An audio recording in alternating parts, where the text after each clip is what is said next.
Joe Rogan Podcast. Check it out. The Joe Rogan Experience. Train by day, Joe Rogan Podcast by night, all day. Gentlemen, first of all, thank you very much for being here. I really appreciate it. Our pleasure. My pleasure. And if you don't mind, would you please just tell everybody who you are and state your resume, like what you do? I mean, just a brief version of your credentials. I'm Dick Lindzen, and my whole life has been in academia. Basically, I finished my doctorate at Harvard, and I did spend a couple of years at the University of Washington and in Norway and in Boulder, Colorado. Then part of that was because at Harvard I was working in atmospheric sciences, but they had no one who dealt with observations. So I went to Seattle for someone who did. And then I got my first academic position at Chicago and stayed there about 3-4 years. Moved on to Harvard, spent about 10 years there, and then to MIT for about the last 35 years until I retired in 2013. I've always enjoyed it. I mean, the field of atmospheric sciences, when I entered it, I mean, the joy of it was a lot of problems that were solvable. So you could look at phenomena. One of them that I worked on was the so-called quasi-biennial cycle. Turns out the wind above the equator, about 16 kilometers, 20 kilometers, goes from east to west for a year, turns around, goes the other way for the next year, and so on. And, you know, we worked out why that happened, and there were other things like that. So it was a very enjoyable period until global warming. And, sir, would you tell everybody what your credentials are, what you do, where you're from? I'm Will Happer, and I'm a retired professor of physics at Princeton. And like Dick, I'm a science nerd. But I was actually born in India under the British Raj. My father was an army officer in the Indian Army, Scottish, and my mother was American. And that was before World War II. So when I came to America as a small child, my mother was working in Oak Ridge for the Manhattan Project. So wow. I remember, you know, the war days at Oak Ridge, and that's probably why I went into physics. I thought this looks like interesting way to make a living, and if I can do it, I'll do it, and I have. And I've done a number of things. I spent a lot of time at universities, at Columbia, at Princeton. I also served for a couple of years in Washington as director of energy research under President Bush Sr. And I've learned a lot about climate from Dick, my colleague here. I first became suspicious when I was director of energy research. I would invite people in to explain how they were spending the taxpayers' money, and most people were delighted to come to Washington and have some bureaucrat be interested in what they were doing. And there was one exception. That was the people working on climate, and they would always be very resentful. You know, we work for Senator Gore. We don't work for you. And so I would tell them, well, okay, let him pay for your next year's research. I can find other people who will come and talk to me who would be glad to take my money. That's interesting. So Senator Gore has been involved in this whole climate thing for quite a long time then. Oh, yes, very long time. When he was a senator, before he was vice president. That's right. And when he made that movie, An Inconvenient Truth, what year was that again? Jamie, it was like 98 or something? Yeah. Something like that? Yeah. 99? That... What is it? Oh, really? We're that off. Wow. Okay. So 2006. So when he made that film, there was always, when I was a child, I do remember Leonard Nimoy had a television show called In Search Of. Remember that show? Sure. And on that show, he warned of an oncoming ice age. Right. Do you remember that? And I remember being a kid and freaking out like, oh my God, Spock is telling us the world's going to freeze. This is terrifying. And then somewhere along the line, it became global warming. And initially in the 80s, it was kind of funny. People were saying, well, hairspray, if the more you use it, you could play golf deep into November. That was the ozone scare. It was the ozone, yes. But it was also part of global warming. A little bit, They were yeah. worried about global warming, but they were worried about the ozone hole. It wasn't CO2 as much back then. CO2 seems to have really significantly become a part of the zeitgeist after this Al Gore film. No, No? it was before. No, it was With a study, in terms of academic study, for sure. No. But in terms of people panicking, when did CO2... Look, panicking, I have no idea. But no, what happened was there was, I would say, with the first Earth Day, 1970, there was a real change in the environmental movement. It began to focus much more strongly on the energy sector and much less on saving the whales. And there was a big difference. I mean, the energy sector involved trillions of dollars. The whales, not so much. Right. And at that time, it was cooling, this global mean temperature, which doesn't change much. But, you focus on 1 degree, a half degree, so it looks like something. And it was cooling from the 1930s. 1930s were very warm, and it was getting cooler until the 70s. And that's why they were saying, well, this is going to lead to an ice age. And they focused on that for a while.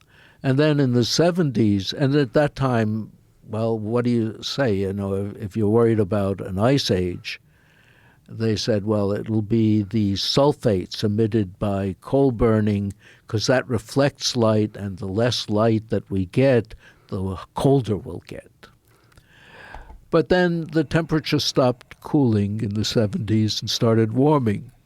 And that's when they said, well, you have to scare people with warming, and you can't use the sulfates anymore. But the scientist called Suki Manabe showed that even though CO2 doesn't do much in the way of warming, doubling it will only give you a half degree or so.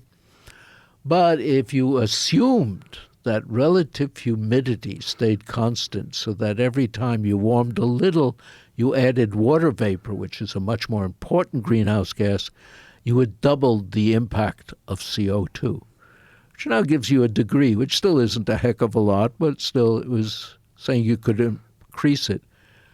And that's when people started saying, well, now we better find CO2. It's increased because of industrialization and so on. And that began the demonization of CO2. Do you think there's just always people that are going to point to anything like this that's difficult to define and use it to their advantage? Oh, yeah, and this was a particular case. You wanted to deal, the energy sector is trillions of dollars.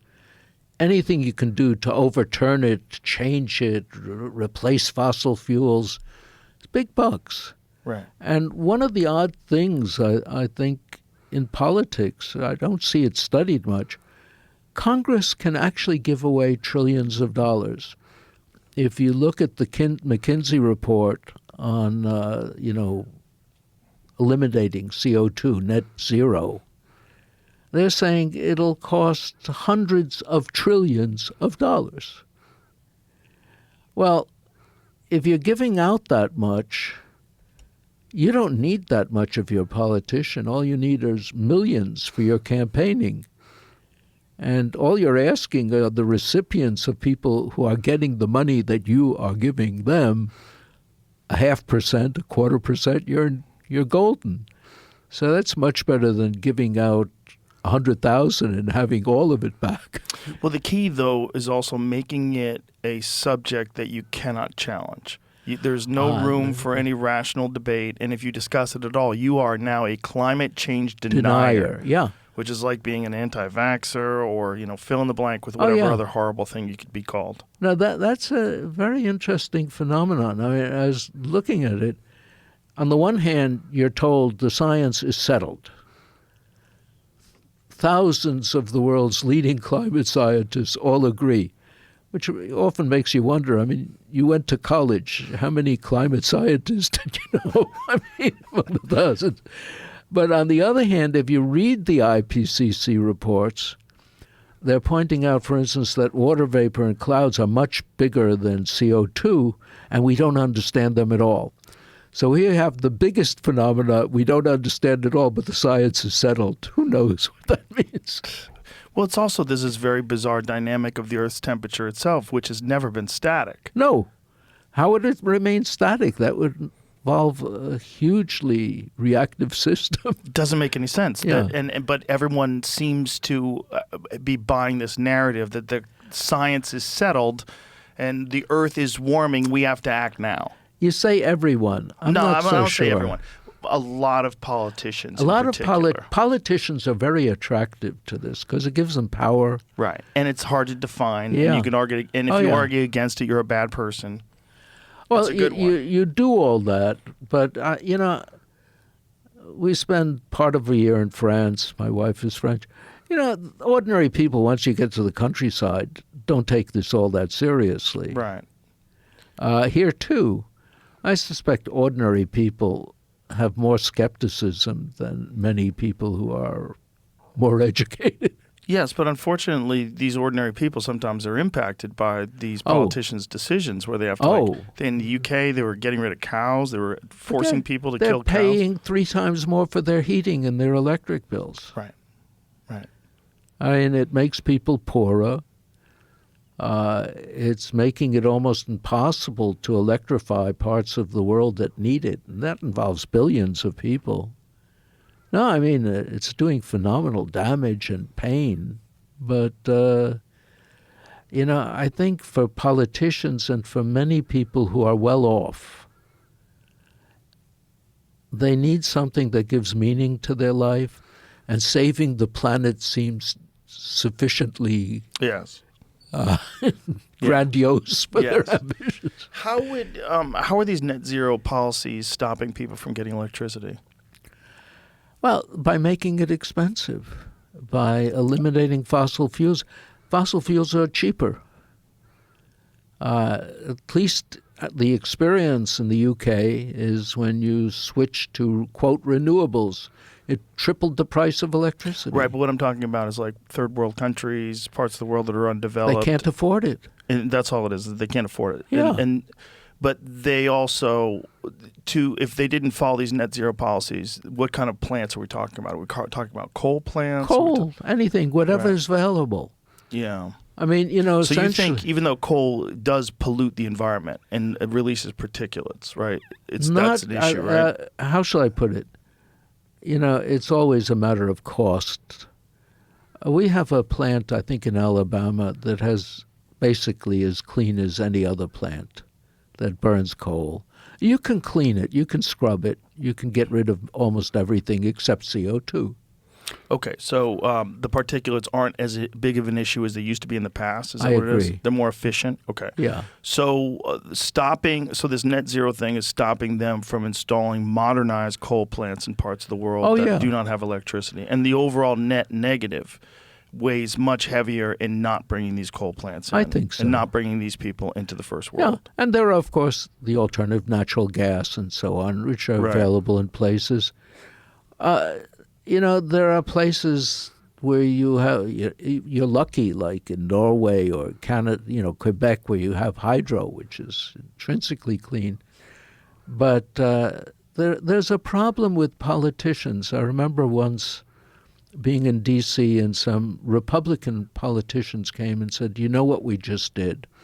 We banned incandescent light bulbs." They said, "Wasn't that a great thing?"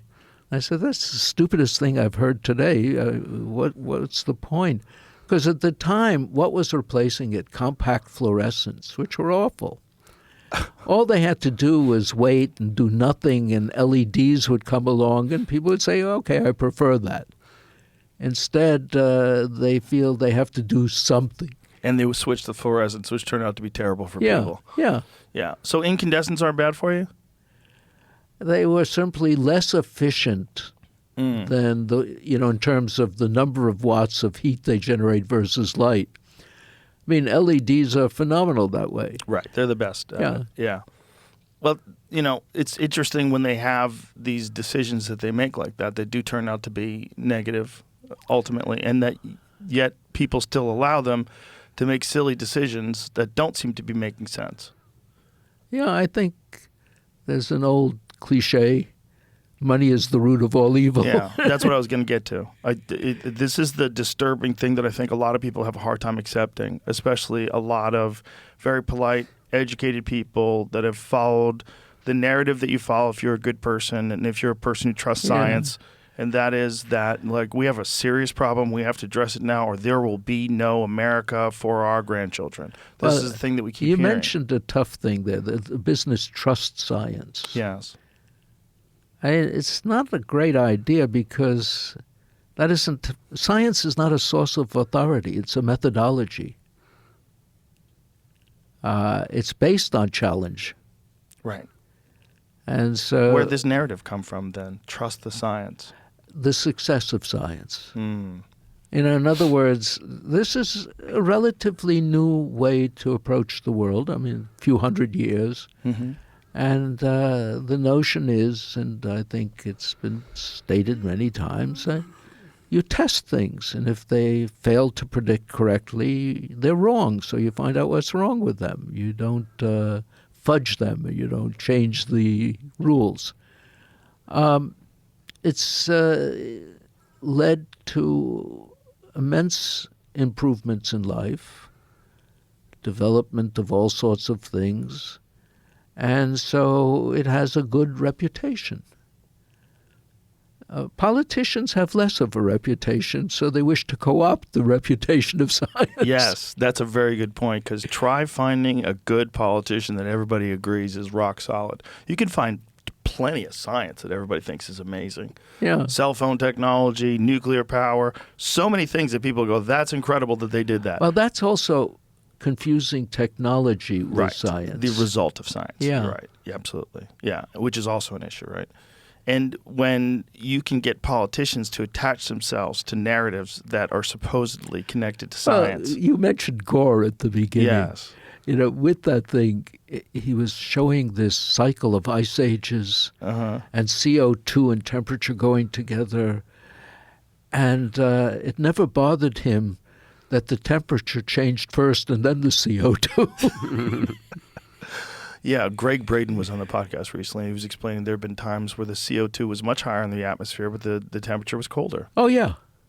So it's not like we can point to, like, look at the dinosaurs. We don't want to live the way the dinosaurs lived. Look how much CO2 they had. And then the other really inconvenient thing with CO2 is that the Earth is actually greener than it has been in a long time. I mean, I think we'll speak to that. But, I mean, essentially the increased amount of CO2 in the industrial era has added greatly to the arable land. And in fact, there's a funny story. Do you know the name E.O. Wilson? Have you ever heard that name? I do. I have heard it, but I don't know where. He was a biologist at Harvard. He wrote about sociobiology. His specialty were ants and bees and things, social insects. And he was giving a talk, and it came up for reasons that were not obvious to me. He was talking about the population of humanoids. And he was mentioning that you go back, a few 100,000 years, and you began the first humanoids, and they got to about a few million.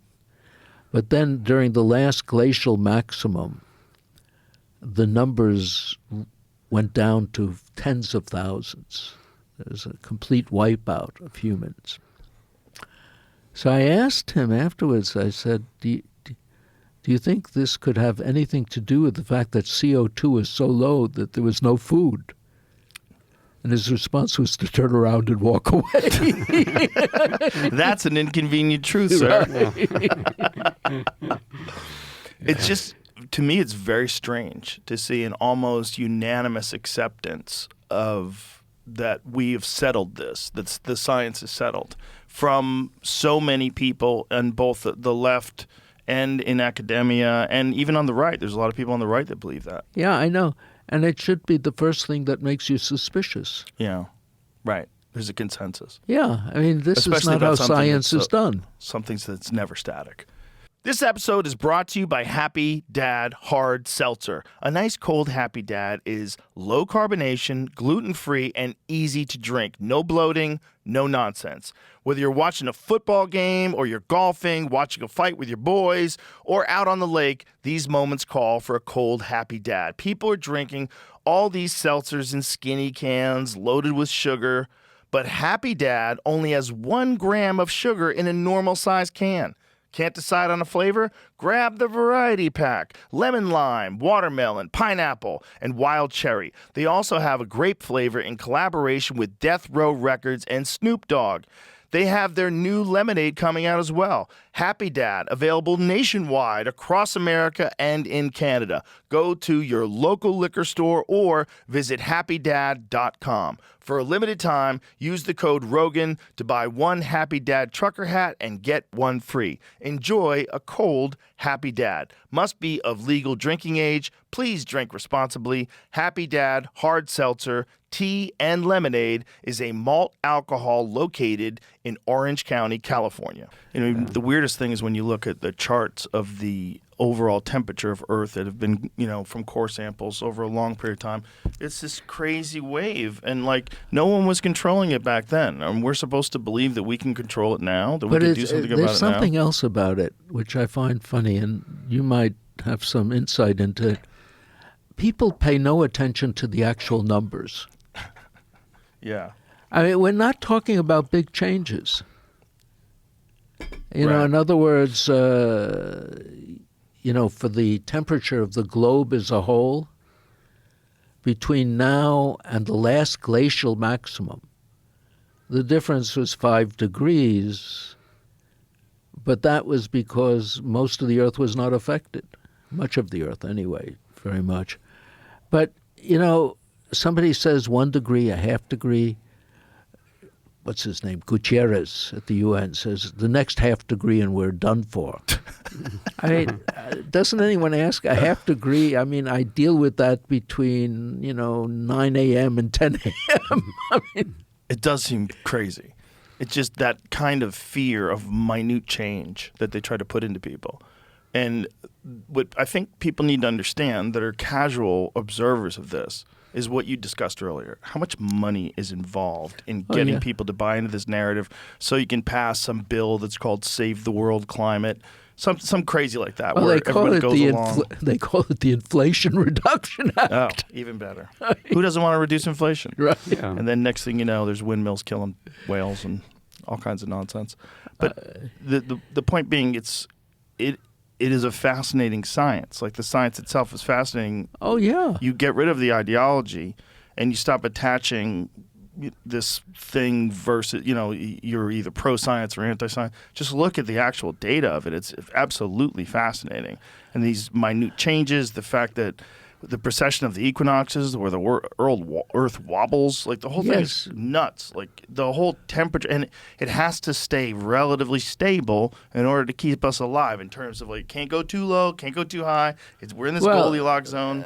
The interesting thing is during the ice ages, we almost get wiped out. It got really close, right? And what's interesting about that is, as far as temperature goes, okay, yeah, the poles have gotten much colder. You have ice covering Illinois, 2 kilometers of ice. That's uninhabitable.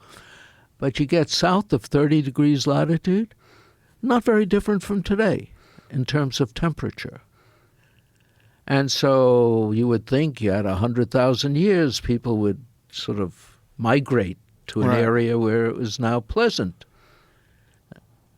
Trouble was, without CO2, which went down to about 180, there wasn't enough food for the people. Oh, so there wasn't enough plant life. Yeah. Yeah. Get down to 160, 150, all life would die. There would be not enough food for anything. What's it at now, 240? No, we're now 400 something. 400? Yeah. 410. 430 maybe Yeah, today, yeah. Okay. when you first started discussing this and when you first started getting interested in this, how much pushback did you get? Interesting question. Actually, quite a lot, but I mean, it took very funny forms. So, for instance, in 1989, for instance, I sent a paper to Science magazine questioning whether this is something to worry about.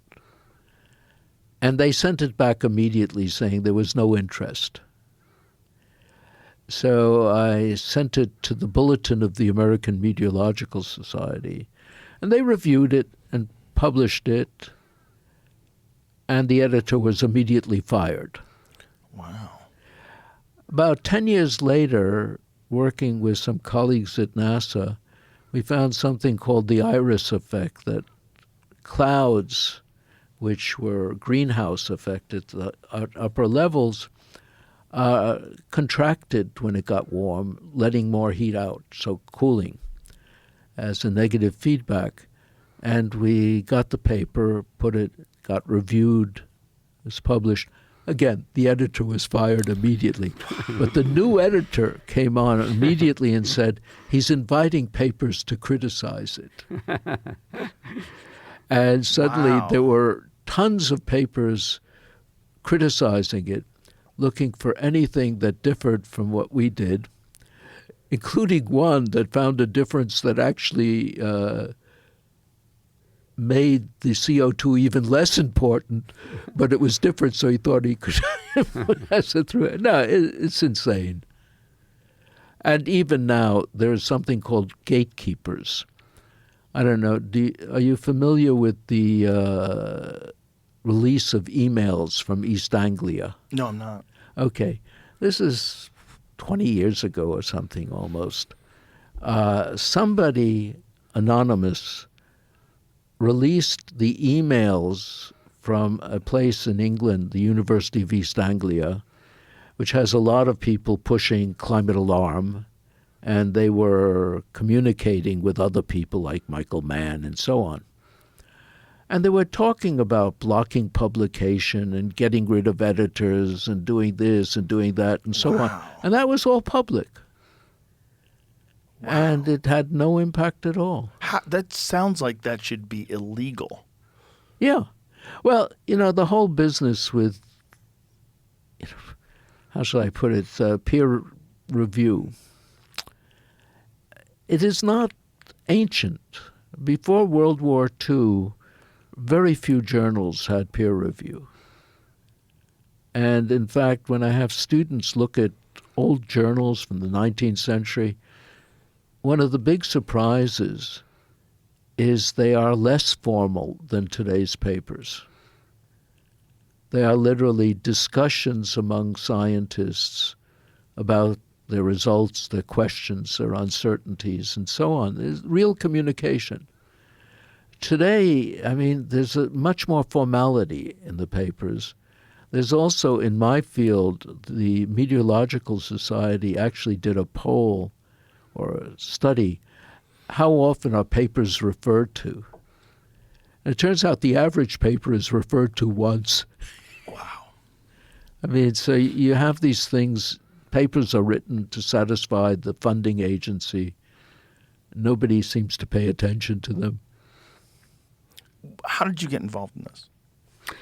Well, I mentioned my stay at the Department of Energy, and that's what really sucked me into it. I had never paid much attention to climate science before, but I was spending a lot of money, the taxpayers' money on it, and so I thought I ought to learn a little bit about it. And I already mentioned that most of the climate scientists did not appreciate my questioning. They were very strange because almost any other science, when they got a call from Washington, come in and tell us what you're doing, they were just delighted to come and make a case about how important their work was. But the climate scientists were completely different. Did anybody engage with you?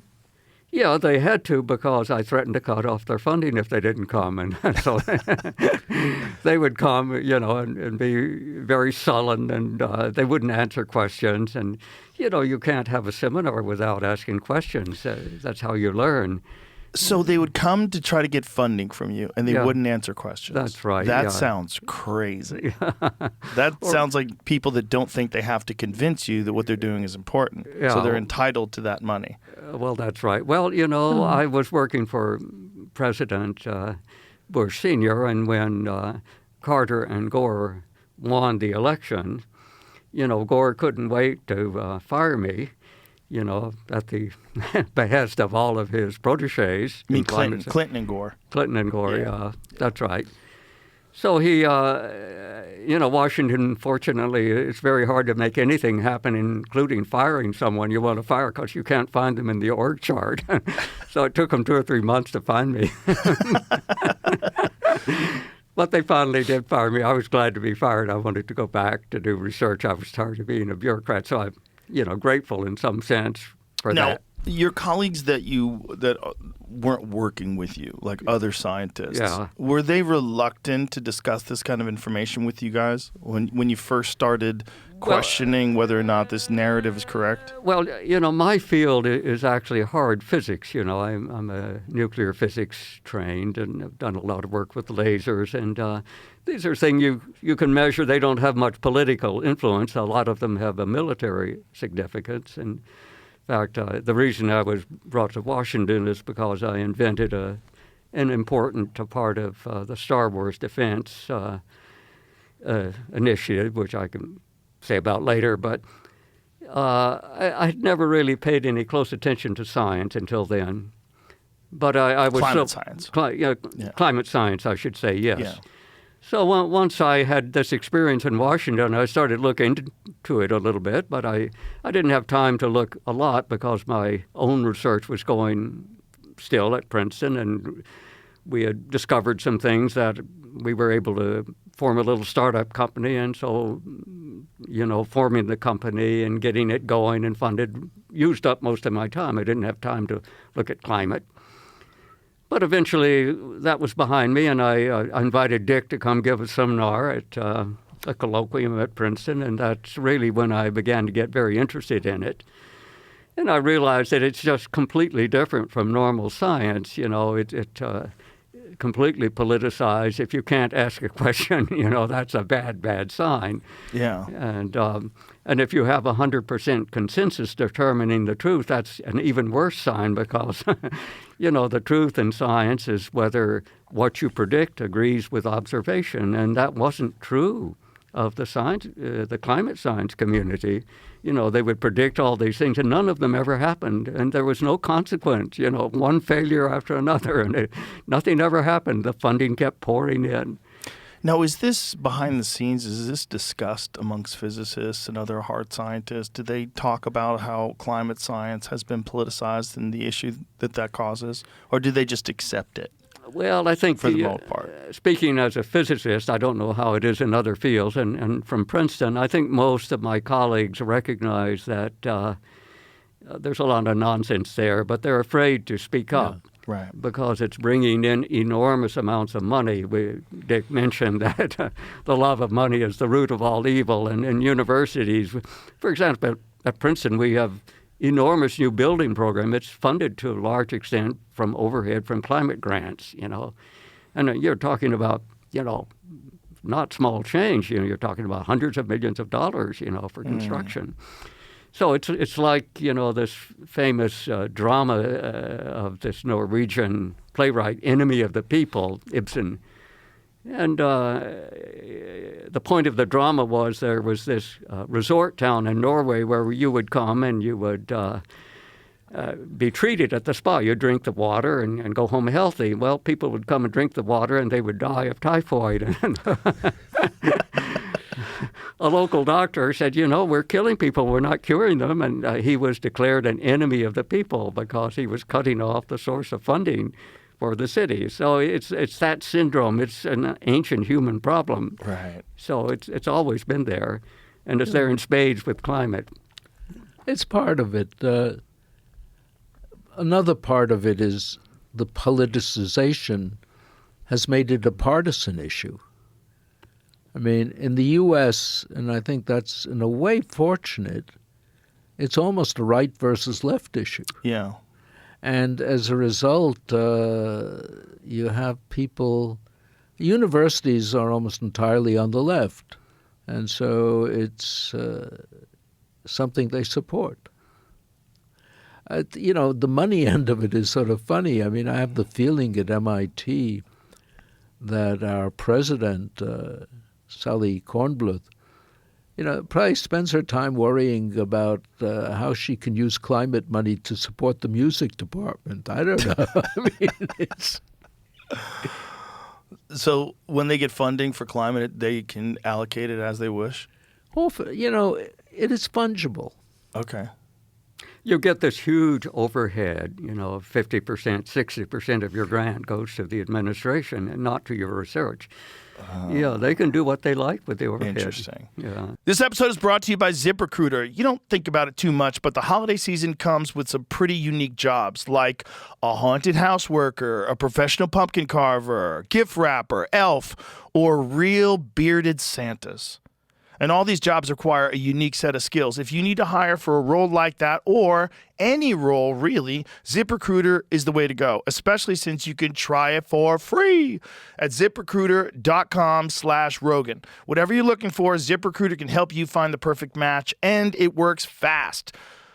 You'll be able to find out if there are any people in your area who are qualified for your role right away. You'll also have access to their advanced resume database, which helps you connect with top candidates sooner. Let ZipRecruiter find the right people for your roles, seasonal or otherwise. 4 out of 5 employers who post on ZipRecruiter get a quality candidate within the first day. And right now, you could try it for free at ZipRecruiter.com/Rogan. Again, that's ZipRecruiter.com/Rogan. ZipRecruiter, the smartest way to hire. And if they take a step outside of the narrative and say, I think we need to re-examine what's going on with CO2 in the atmosphere, and it seems there's a politicalization of this subject, and that's bad for science, that's bad for education, that's bad for everything, let's take a step back. They would immediately lose so much funding. Well, the main thing it's bad for is for overhead income to the university. Exactly.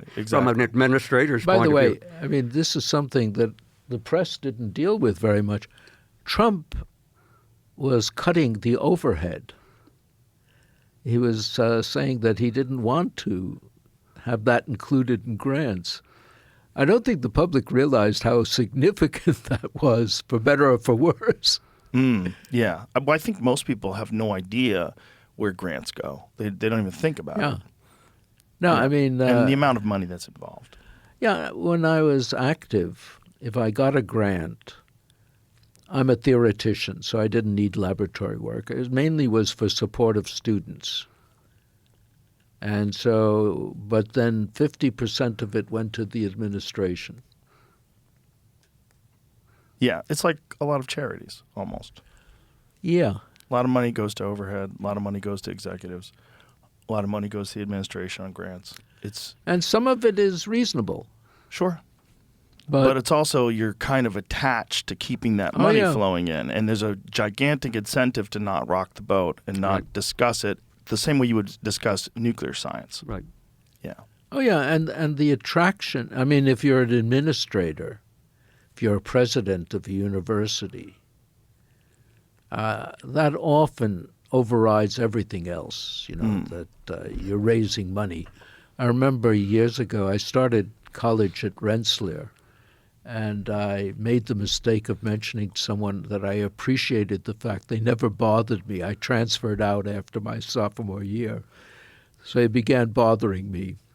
And I realized the president of Rensselaer was making over $1.5 million. This was years ago, probably making much more now. And the fundraiser came back to me and said, "Do you know how much money she raises?" And I said, "Oh, so she's on commission." Yeah. Right. Yeah. Yeah. That is kind of what's going on. Yeah. It gets real weird when you bring that kind of stuff up, and people get very reluctant to have these discussions. They don't want to rock the boat. I've talked to a lot of friends in academia, and they say people pull you aside like in quiet corners to discuss how this is kind of bullshit. But there's also the alumni. I find this with Harvard especially. A lot of the people who graduate from Harvard really love the place, for better or for worse, and they will do anything to protect it. Mm-hmm. And That makes sense. Yeah. Especially since to stick your neck out, there's not a whole lot of benefit unless you're writing a book about how ridiculous current climate change models are. Like a lot of people did at first. Inhofe, a lot of politicians wrote books saying this is a hoax, and they managed to ride that out. I mean, by just keeping on demanding that it be accepted. It's interesting.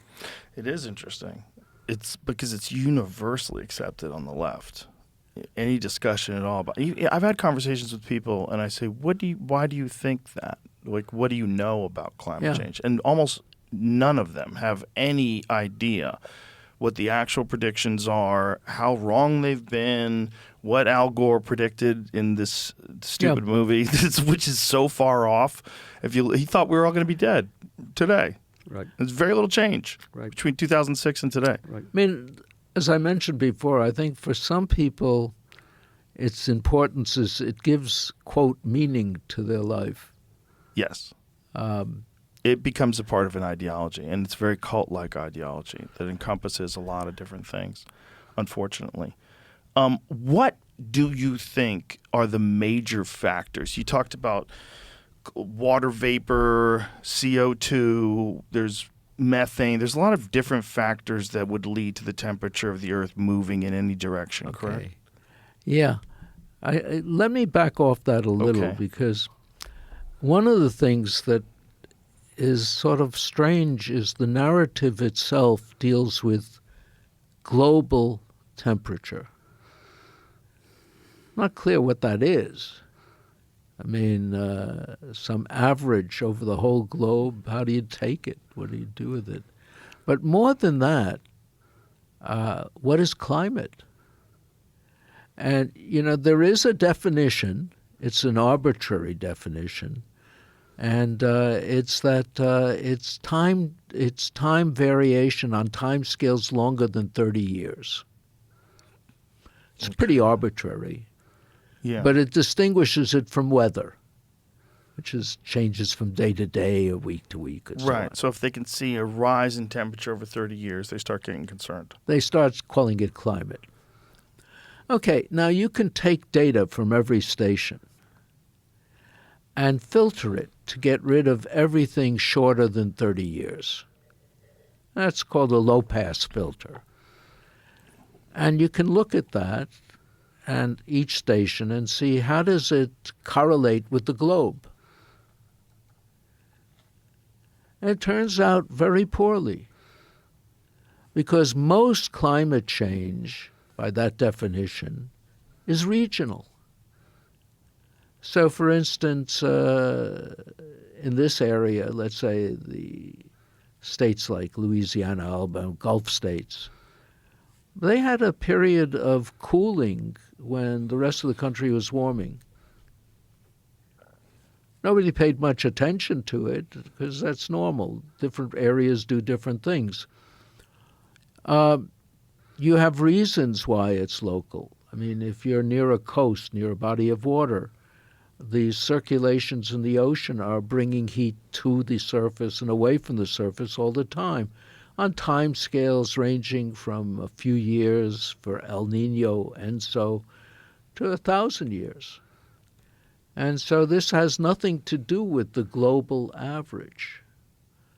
The whole business that the global average is at issue was something that was created for people studying different planets.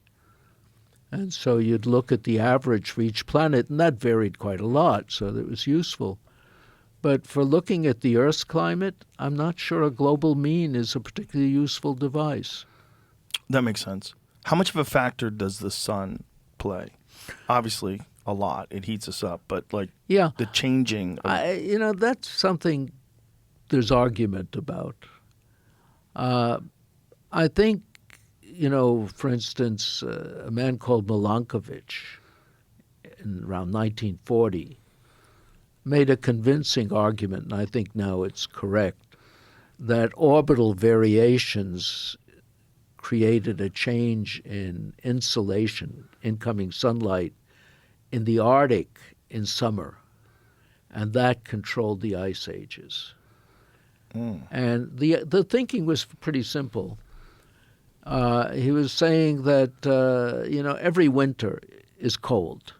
Every winter has snow. But what the temperature or the insolation or the sunlight in the summer is determines whether that snow melts or not before the next cycle. And if you're at a point where it doesn't melt, you build a glacier. Takes thousands of years, but, eventually it's big. And in recent years, for instance, there have been young people who have shown that that works. It's interesting, there was even a national program called CLIMAP to study this. It's around 1990 or so. And they found something peculiar. They found that there were peaks in the orbital variables that were found in the data for ice volume, but that the time series were not lining up right. The young people looking at this said, you're looking at the wrong thing. If you're looking at the insolation, you want to look at the time rate of change of ice volume, not just the ice volume. And then the correlations were excellent. So this was a theory, Milankovitch, that I think has been reasonably sustained. But the people doing this got no credit, nothing, because, early in my career, these people would have been rewarded. Now it didn't contribute to global warming. Nobody pays attention to it. Joe, let me add to what Dick has said, which I agree with. But you asked about the sun, and as Dick says, that is a controversial issue. The establishment narrative is that the sun has very little to do with it. It's all CO2. CO2 is the control knob. Don't confuse me with other possibilities. But nobody is quite sure about the sun. We have not got good records of the sun for a long time, so we're stuck with proxies of how bright was the sun 500 years ago or 5,000 years ago. And one of the proxies is when the sun activity changes, it changes the amount of radioactive isotopes that it makes in the atmosphere, things like carbon-14 or beryllium-10. These stick around for long, thousands of years or longer, and you can, from that, infer how many of them were made 500 years ago or 5,000 years ago. And they don't give any support to the idea that the sun has been constant.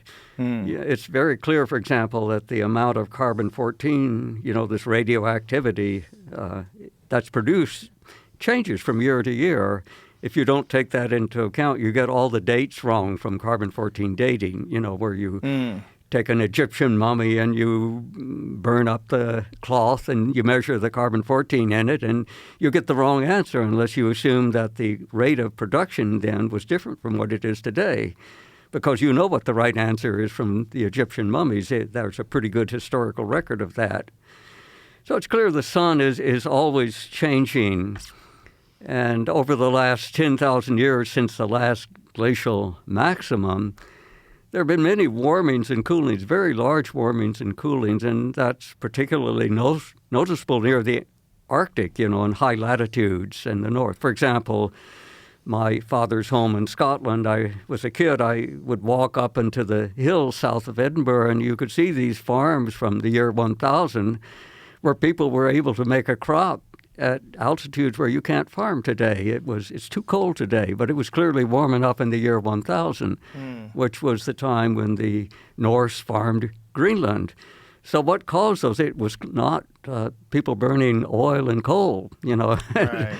And so I think the best guess as to what it was is some slight difference in the way the sun was shining in those days, because they do correlate with the carbon-14. That's absolutely fascinating. Now, when we have estimates, like say of the Jurassic or Right. any dinosaur age, is there enough of an understanding of the differences in temperatures back then that we know whether or not they ever experienced ice ages? Oh, yeah. So we can go back 65, 100 million years. You can go up 500 million 500 years million see years and be pretty evidence of accurate. ice ages. Absolutely, they've And so come and there- gone. There's always been an ice age, then a And warming. and they don't correlate very well with CO2. You can also estimate the past CO2 levels, and they don't correlate with ice ages. What's special about the recent ice ages is they're pretty periodic.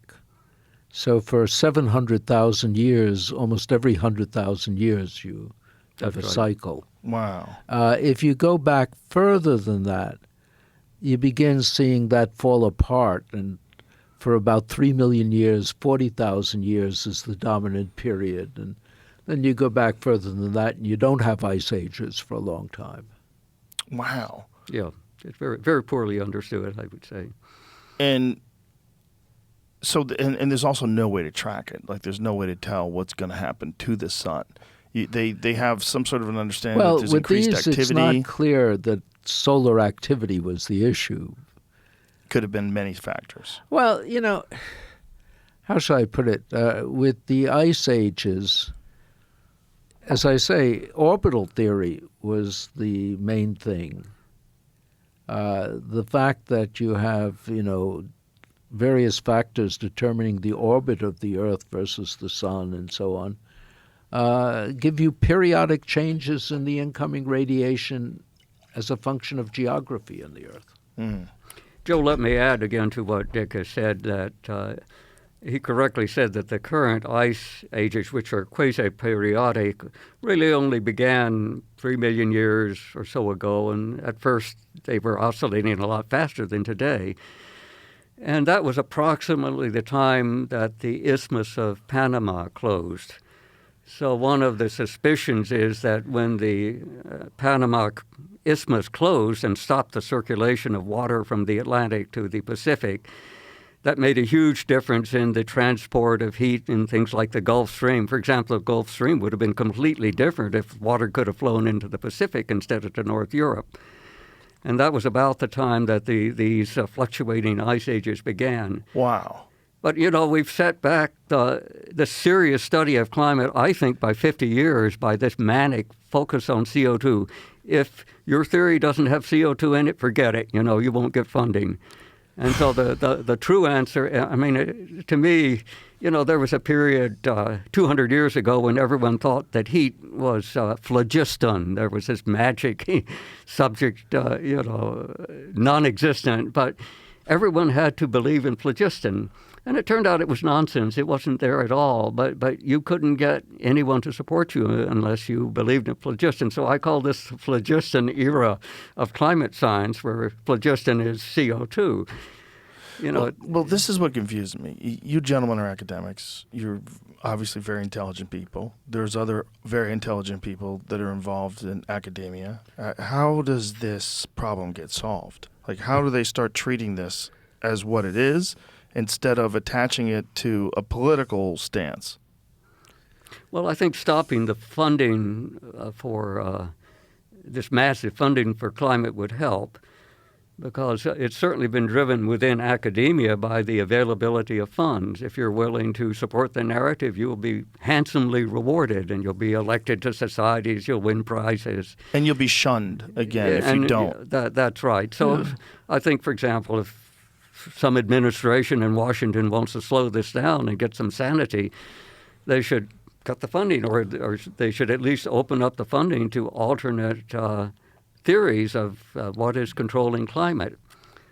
because the theory that the control knob is CO2 doesn't work. It's completely clear it doesn't work. And it just seems so insane that if we move in the same direction and we, as you say, if it really is holding back climate science by 50 years, that's a travesty.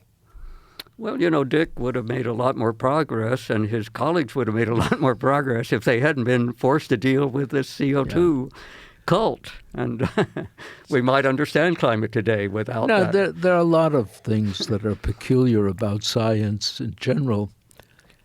One of them is numbers. I mean, it isn't having more people work on something. You want to have an environment where there's freedom. Often think, Will is familiar with this. There's a photograph from 1929 of all the world's physicists at a Solvay conference. This is a golden age of physics. If you quintupled the number of people working on physics, would you have improved the situation? I doubt it. And so, I think freedom is much more important than just piling on. Here's the photo. Things. Yeah. You have that. Great. There they are. Not quite. It's not the same. Mm-hmm. But that's a Solvay conference, absolutely. Now, the 1929 had the Curies. Well, Pierre might be there. It's okay. Yeah. Either way, I guess we Yeah. But I wondered at times, when you had the Soviet competition with the U.S. and they were the first ones into space. And we suddenly began a program to get more and more kids to get into STEM. Mm-hmm. That has its downside. First of all, you're going to dilute the field if you increase it too much. And the second thing is with peer review. Peer review is new. It wasn't that common before World War II. But people have pointed out it has its virtues. But, you can see the Royal Meteorological Society, for instance, used to give you instructions. And the instructions were you can only reject a paper if there is a mathematical error that you can identify or if it's plagiarized. It's repeating something that already exists. And that was pretty fair because how is a reviewer supposed to decide if a new theory is right or not, or so on? That's asking too much of that. But today, peer review is almost a process to enforce conformity. If you're not going with the flow, you can get rejected. And that's a lot of things structurally need to be, I think, rethought a little bit.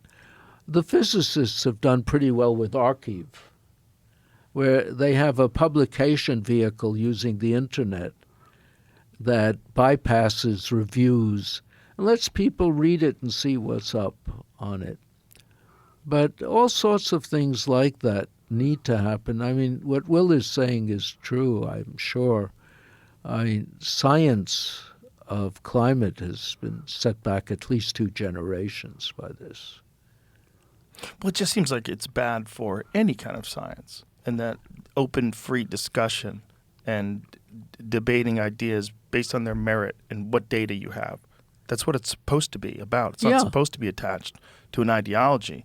And I just don't understand how it got this far and how it can be separated. So when did it really become a problem where ideology started invading into certain segments of science? Oh, it's happened many times in the past. Yeah. Joe, climate is only the most recent. So it's just Yeah. a natural thing that happens. Well, for example, there was the eugenics movement in America and Britain and Western Europe, where the claim was that the great gene pool, of the Anglo-Saxon race was being diluted by all these low-Q Italians and Eastern European Jews and Chinamen.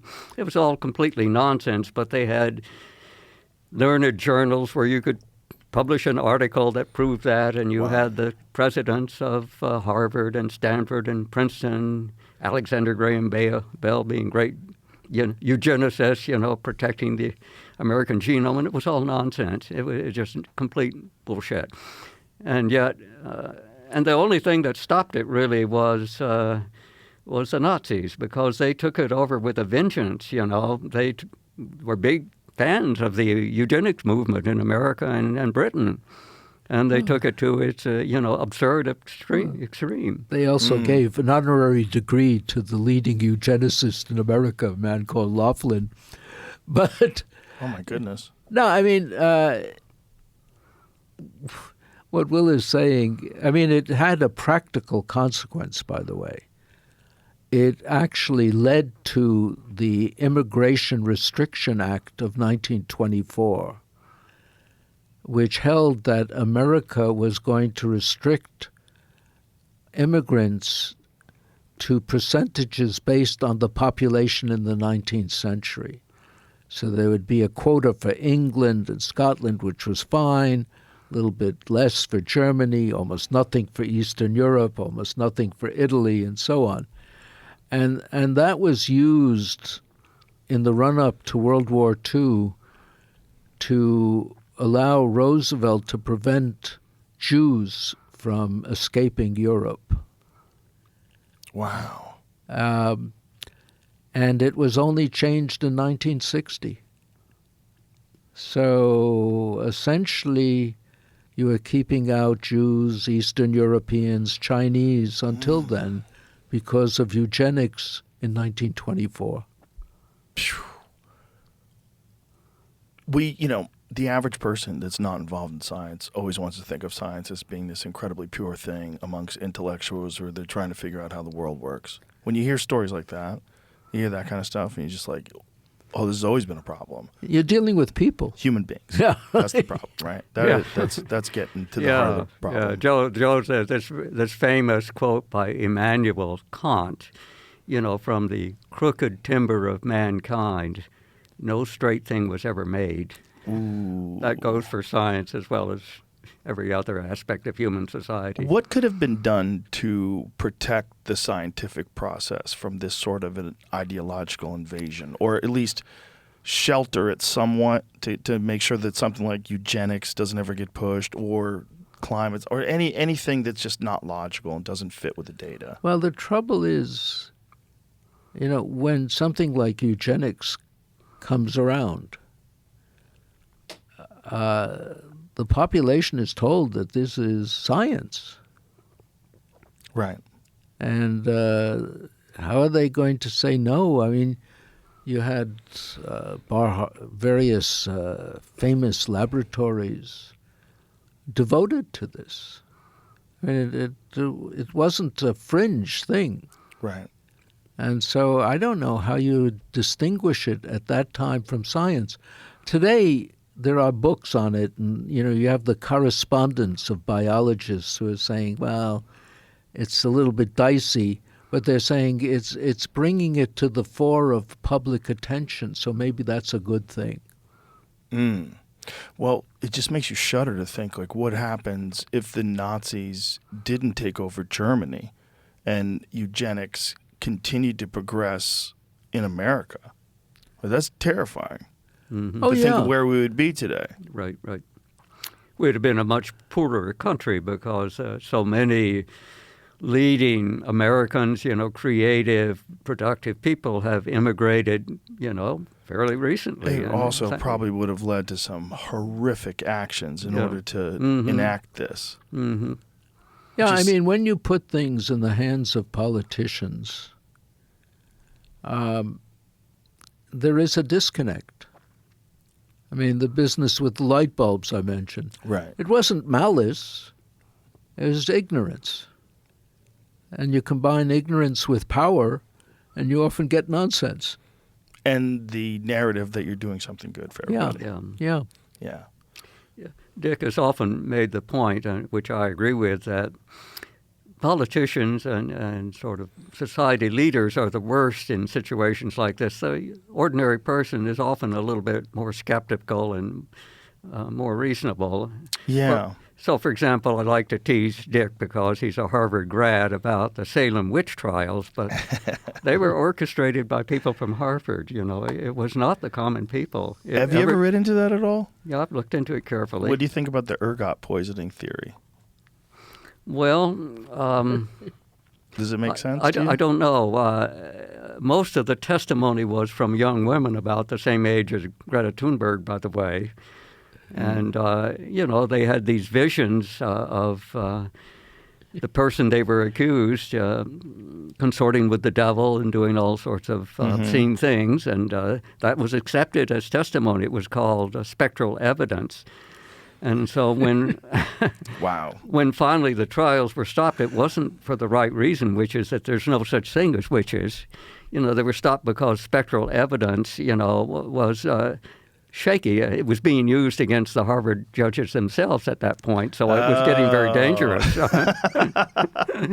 You know, but one of them was selling a book on how to detect witches, Cotton Mather. You know, Well, I've read that as well about the printing press. When the printing press was first devised, a lot of people were like, oh, we're going to get so much knowledge. No, a lot of the early books were like how to detect witches. right? That's right.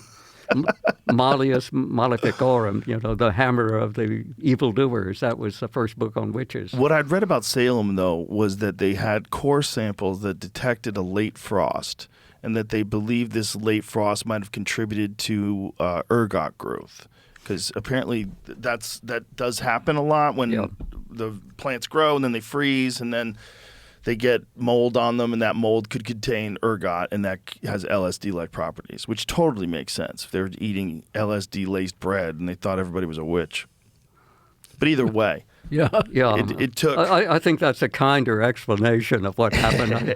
I'm less generous. Well, you know more about the behind the scenes. Yeah. No, but I mean, people, I think what Will is saying is there are people who always want to have a chance to do in their neighbor. Yes, sure. And if you could say your neighbor's a witch, what better way? We can't have witches in our neighborhood. Let's burn them or drown them at the time, right? That's what they did to people. Yeah. Yeah, that's one of the parts of Orwell's 1984 that many people forget, but a big part of that was every day there was 2 minutes of hate.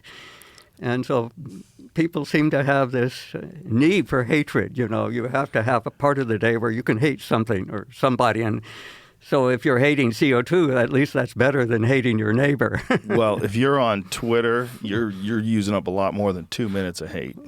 Well, you know, but even with political figures, I'm always surprised. I mean, it seems obvious that any political figure who is exploiting hate and fear probably does not mean well. Yeah. And yet we continually fall Over for and it. over again. Yeah. Yeah, all of them. And, you know, other countries do the same pattern. Oh, yeah. That's what's dark. It just seems like we're terrified of being terrified. And we want safety. And we want someone who comes along and scares the shit out of us and vows to protect us. Yep. Yeah. Well, children do this all the time. Go into a dark closet and frighten yourself. Well, there is also terrible things in the world and terrible people in the world. But when you have just everything scares the shit out of everybody. Everything is the end of the world, and climate being one of the key ones that I hear all the time with young people. In fact, there were some recent surveys that were done. If you know about these, like the things that give young people the most anxiety, and climate is at the very top of that list. Yeah. I mean, it's really strange to think that this is causing young people not to want to have children, not to want to continue, to have no hope for the future. This is bizarre. And just to live in constant fear of one day. But meanwhile, is anybody paying attention to all these rich people buying shoreline property? Yeah. Like, do you think they're stupid? Do you think Jeff Bezos is a dumbass because he's buying these giant mansions right on the ocean? Like, do you really think the water's going to raise that much?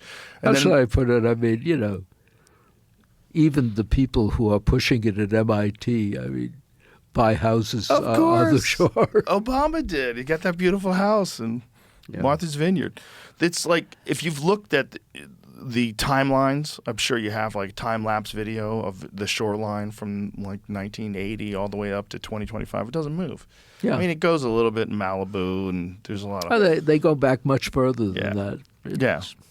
I think, Joe, it's true. Sea level is rising. It's different at different shores because the land is also rising or sinking. Right. Yeah. But it's not very much, and it hasn't accelerated. There's no evidence that CO2 has made any difference. It started rising roughly 1800 at the end of the Little Ice Age, and it's not changing very much. And then wasn't there like an unprecedented amount of Arctic ice that's increased recently? That's right. Well, yeah. I mean, that's always variable. Right, but when that happens, how come that doesn't hit the news? If the ice goes away, then it's going to hit the news. Oh, my God, look at this. We lost a chunk the size of Manhattan, and everybody freaks out. Well, we were supposed to be ice-free 20 years ago. Yes. Yeah. No, Al Gore was just off by a little bit. He's just give him some decades. He'll be vindicated. That is the point that I think people have made. A test usually means if you fail it, you've done something wrong. Yes. Only in theology does it mean that you change the goals. Right. Right. Especially when you invented the theology. Because climate is very much like a religion, or at least the adherence to it is very religious-like, or I should say cult-like. Right. Because it's not like there's a higher power. Right, It's everyone's just terrified, and you have to change everything you do now. Because you're guilty. And it used to be that like the sign of virtue was to have an electric car. And then my favorite thing is going up behind Teslas now, and they have bumper stickers that say, "I bought this before Elon went crazy." So now they don't. I mean, it's just everyone is trying to figure out what they're supposed to do in order to still be accepted by their group. And the climate one is one that if you bring it up with people, it's almost like you're talking about witches. Like they want to get out of there. Like if you actually looked at... Oh, yeah. Yeah. It's a religious It thing is. or It a is. cult-like thing. Absolutely, yeah. And they don't really... It's not like they've studied it a lot. Now, yeah, it's really interesting. And this is why I think that we've got to reduce CO2. And you have like this informed discussion with someone. You go, oh, okay. So when did you start reading about this? What book was that? Where, did you see this? And did you see that? And okay.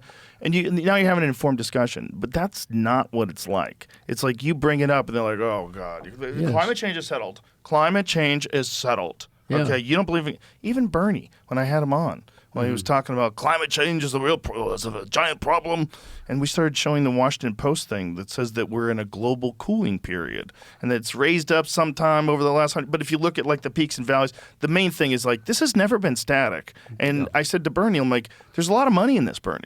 Like, you've got to admit this. Like, this isn't something that we have to act on now to save each other. It might be something that we're being fucked with, and that's what it seems like to me. It's like. Well, the question is, why does he find it so Why is he so enthusiastic? It's wonderful for funding. Yeah. I think he's overall a very good person. I really do. And I think he would have been a fascinating president. But I think there are too many things to concentrate on in the world. And if you really want to do a deep dive into the actual science of climate and CO2's impact on climate and what actually causes us to get warmer or colder, that's a lot of work. It's a lot of work. And I don't know if the senator of Vermont has enough time to do that work and to really do it objectively, or to talk to someone like you, to have an informed conversation with someone who studied it for decades and go, okay, there's a lot more to this than I thought. And why does it fit in the same damn pattern where people get attached to an idea because that idea is attached to their ideology? But you're hitting on a problem, and I think Will knows this as well. A lot of this stuff is actually tough material. Yes. I mean, for instance, the question of what determines the temperature difference between the tropics and the pole, that's actually handled in a third-year graduate course. It deals with hydrodynamic instability. which is a complicated subject.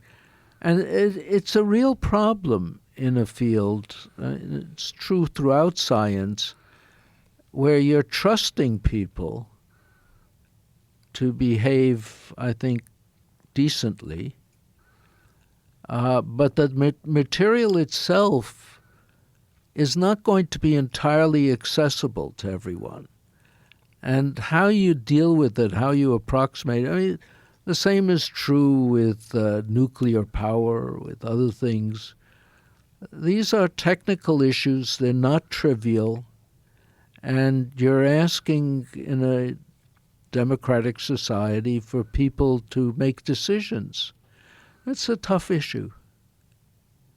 It involves a certain amount of trust. And what we're describing is a situation where the trust is being violated. Yeah, there's this nice Russian proverb that Ronald Reagan loved so much, trust but verify. Yes. And it's hard to verify, if you're an average citizen, something about climate. Yeah. Right.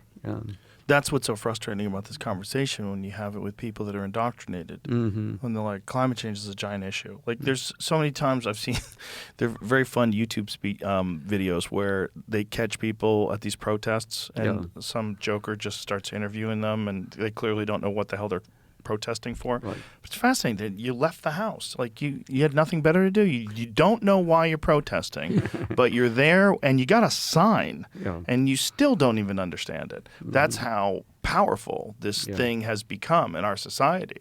And the fact that they've been that the powers that be or whoever is involved has been so successful at pushing this narrative that it's one of the number one anxieties that young people have about the future.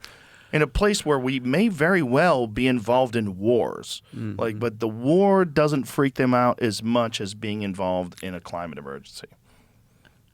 How dare you? Right, there you go. Well, that lady. but you notice how quickly she changed. She flipped up. Now it's Palestine. You got to mix it up. Yeah. People get bored with the climate. You got to listen. You want to be someone that's in the news. You got to keep moving. You got to keep it moving. You stop doing rap music. Start acting. You got to keep it moving. And that's, she's an entertainer. Well, she had a very unfortunate experience with that blockade in Israel. So maybe she's out of the business now, but I doubt it. But when you're taking a 16-year-old kid and having her as the face of climate change, and as you said, this is something insanely difficult to digest for the average person. And she doesn't have this data at her fingertips. It's not just digest. I mean, it's how many people can solve partial differential equations? I mean, this is one of the complaints I have, which is sort of odd. People blame this on models. And what the models are doing is they're taking the equations of fluid mechanics, something called the Navier-Stokes equation, and they're doing it by dividing it into discrete intervals and seeing how things change with distance and time and so on. And one of the things that we know is no one has ever proven that this actually leads to the solution. But it's used for weather forecasting and all sorts of things and so on. At any rate, so they do this, and I think many of the people doing it are doing it carefully, or as carefully as they can. And they get answers that will often be wrong. But as best I can tell, none of these models predict catastrophe. Kunin made the point, I think correctly, that even with the UN's models, you're talking about a 3% reduction in national product or gross domestic product by 2100. That's not a great deal. It's not the end of the earth. You're already much richer than you are today. So what's the panic? And it's true. The models don't give you anything to be that panicked over. So the politicians and the environmentalists invent extreme descriptions that actually don't have much to do with the models, but they blamed the models. So, it's a confusing situation. I mean, the models have a use. They just shouldn't be used to predict exactly what the future is. You can use them to see what interacts with what and then study it further.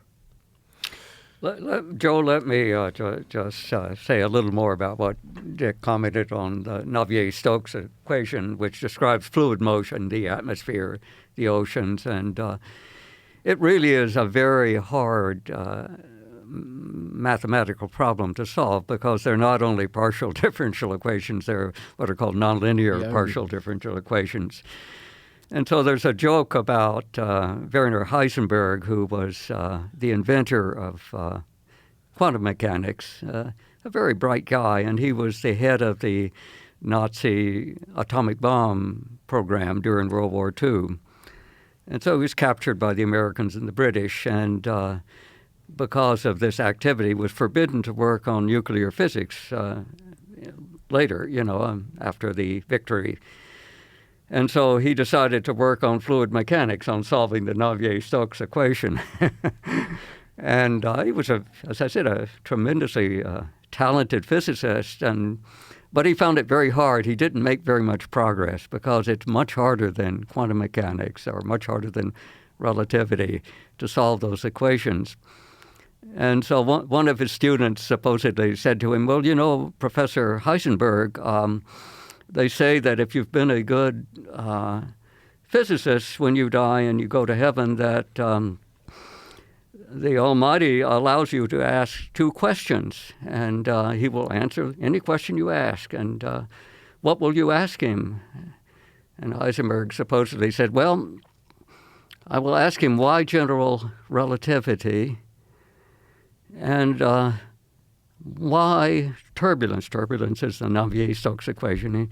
He says, and I think he will be able to answer the first one. That's funny. That's funny. And this is what's, the best assumption or the best measurements of what's controlling the temperature on Earth. Well, they're asking you to have great confidence in a calculation involving this miserable equation that is so hard to solve, at least very far into the future. You can solve it for a short time, but it's very hard to go much further. One of Dick's colleagues at MIT, a man named Lorentz, why don't you tell him about Lorentz? Well, no.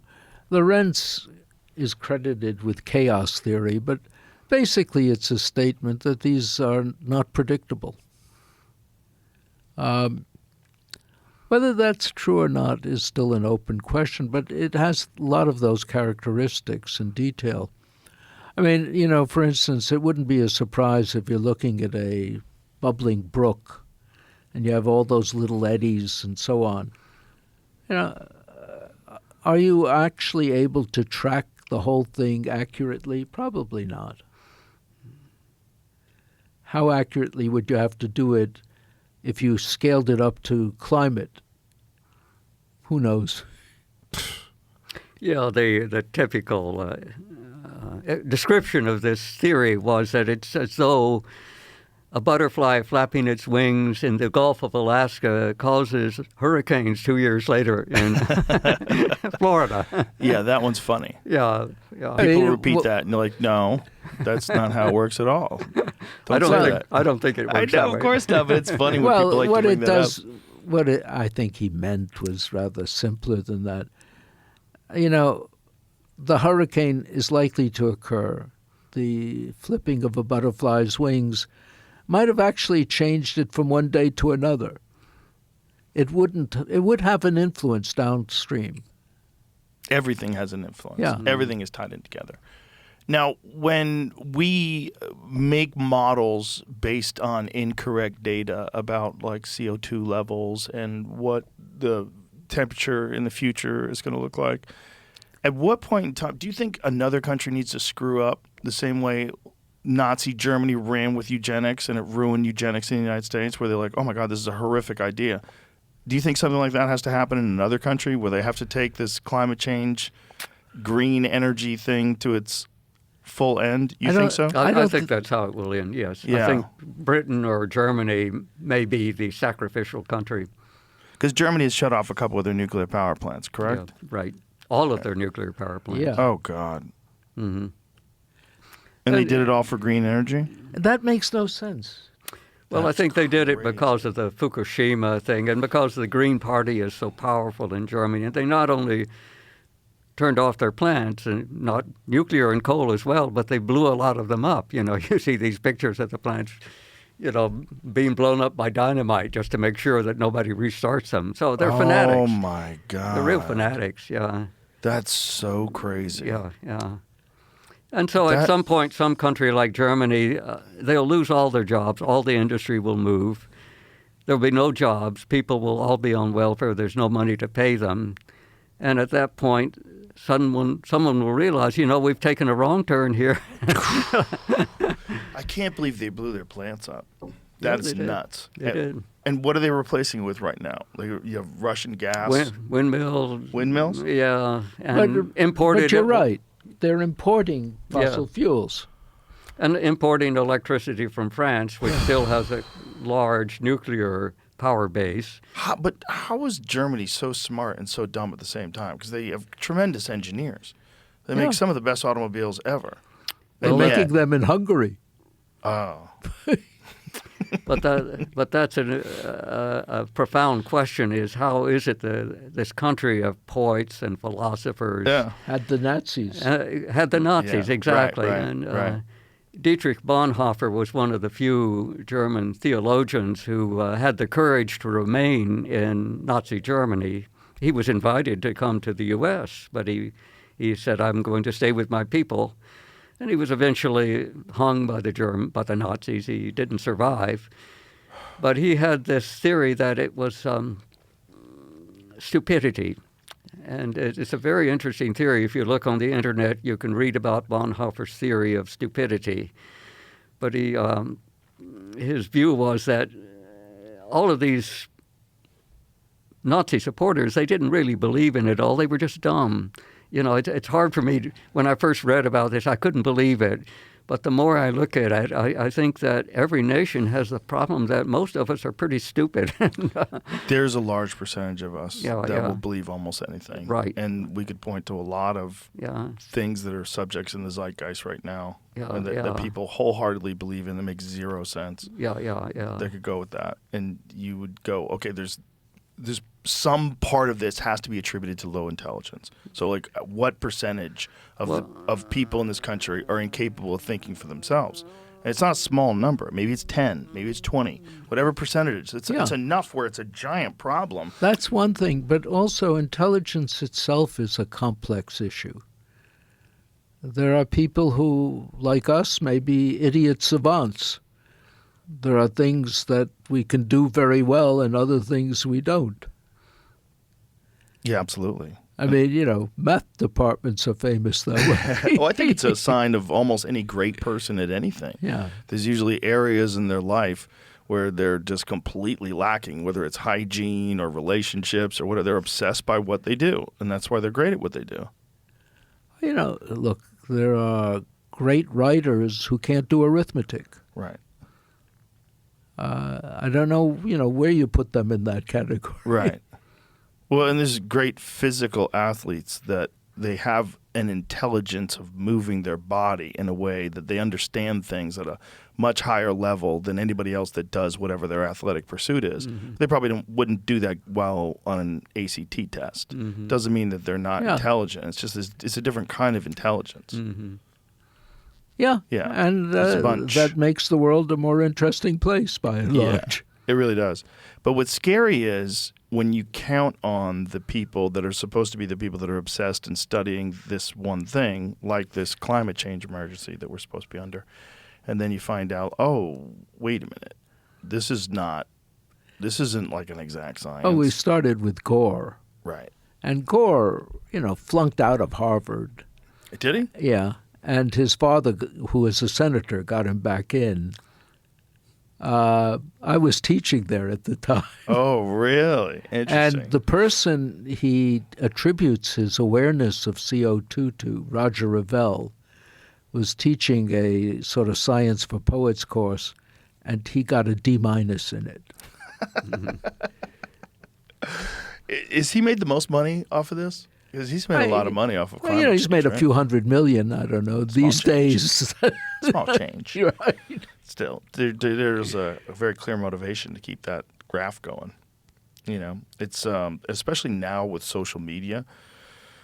There's so many people that can, like we were talking about Greta Thunberg. I mean, I don't know what her motivations are, but I do know that there's a lot of people out there that have large social media platforms that all they want to do is connect themselves to something that people are talking about all the time, and there's a lot of money in that, and there's a lot of power in wielding that influence, and to do so, then just hop on any bandwagon that comes along and not really know what you're talking about is. It's a real problem that we have in society today, and it's in a way a new problem, given social media. Yeah. The social media aspect of it is a new problem.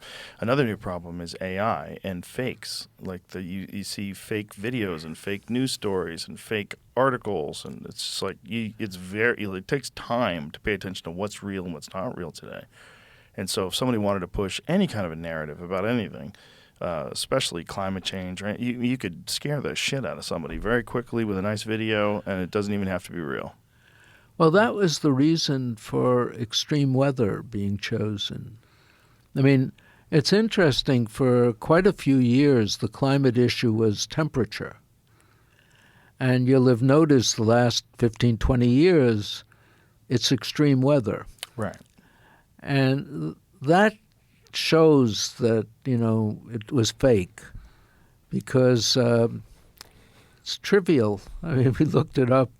The average month, there are 4 or 5 extreme events someplace in that month that are once-in-a-100-year events.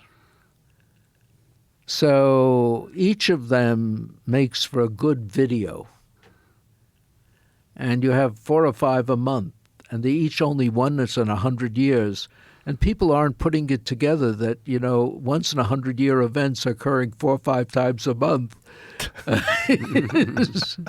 But, you always have a picture of a flood someplace or a rise or this or that. And those are used to scare people. It's got harder and harder to scare people with numbers.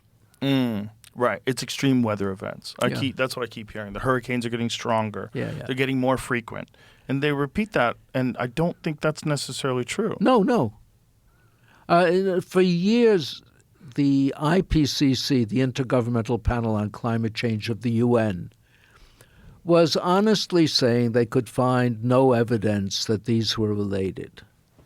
The last one, they had to say something because the politicians control what's in the IPCC. But even with that, they were saying no, and that had nothing to do with the public relations. Said, to hell with it, even if there's no relation, we'll say there is, because that gives us visuals. God. Now, when people like Bill Gates start talking about putting reflective particles in the atmosphere to cool off the Earth and protect us from the sun's rays, like, where is all that coming from? Especially if, like, you would imagine, even Will said it comes from dumbness. Well, I'm sure, but even proposing something like that should have the whole world up in arms. Like, hey, a few people can't make a decision that will literally impact the entire world and possibly trigger a catastrophic drop in temperature that kills us all. Yeah. Why? Because you made Microsoft? Like, why do you get to do this? That seems like something you would have to have the whole world vote on. And they would have to be, like, really well informed about what the consequences of this going wrong could be. Mm-hmm.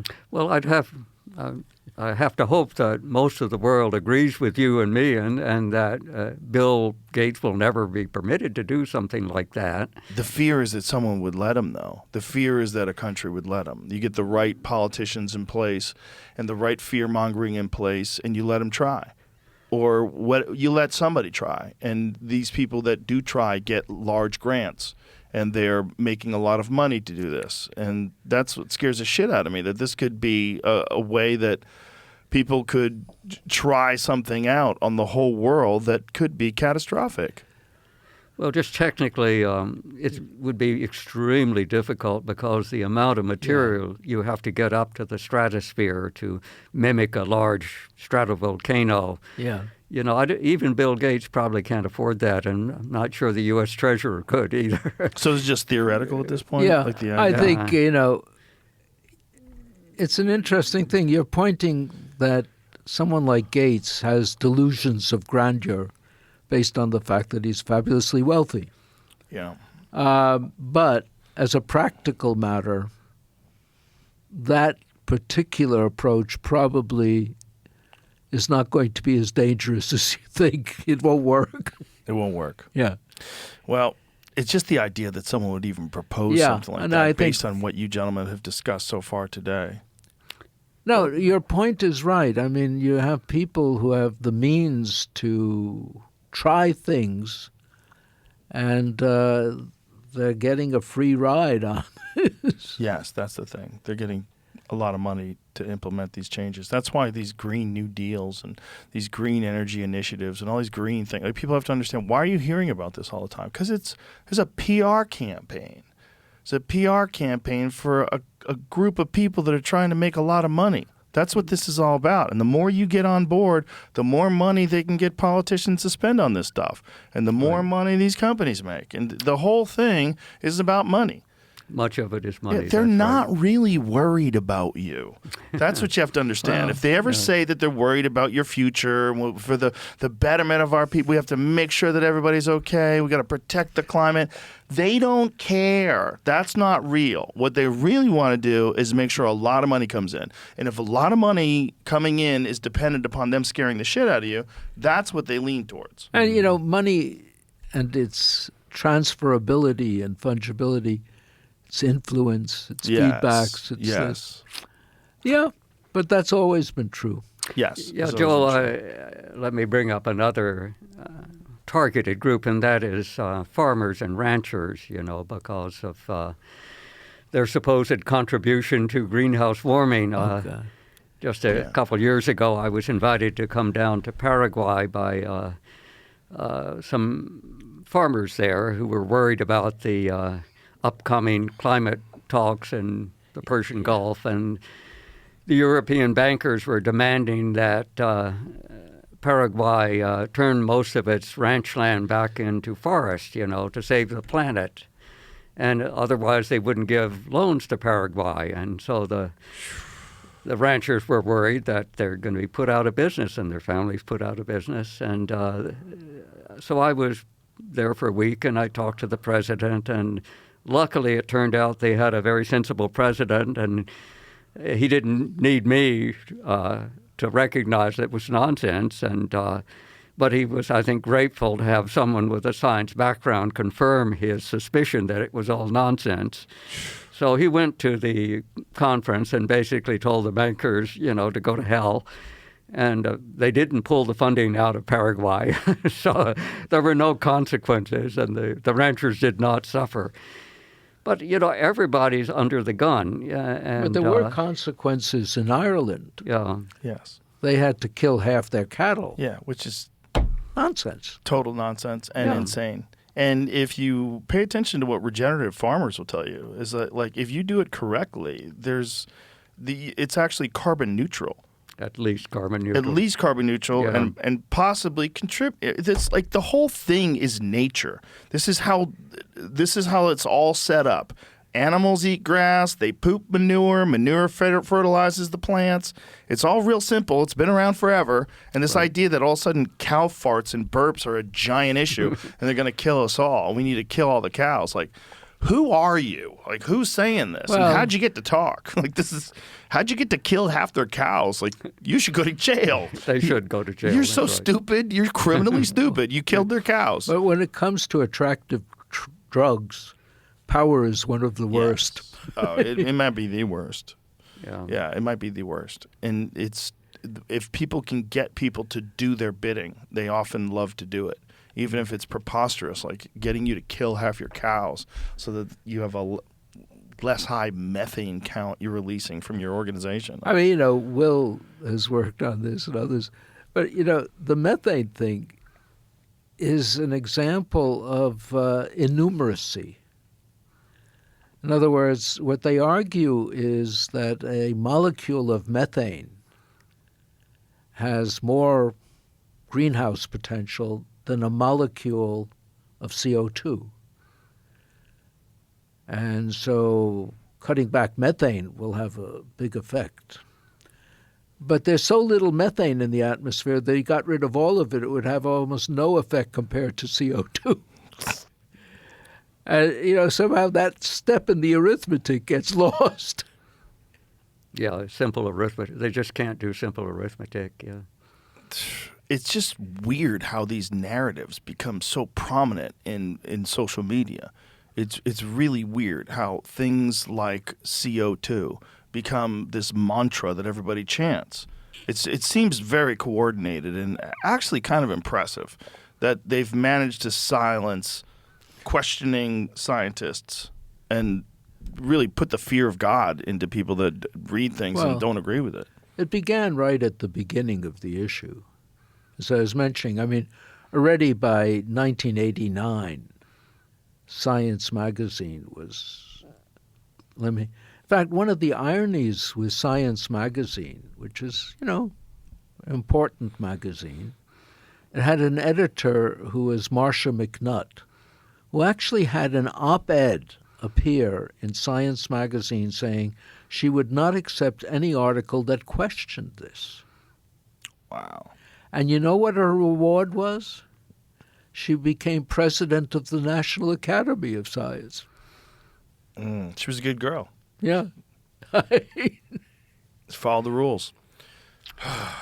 Yeah, but Dick's point about forbidding questioning, it's just unbelievable.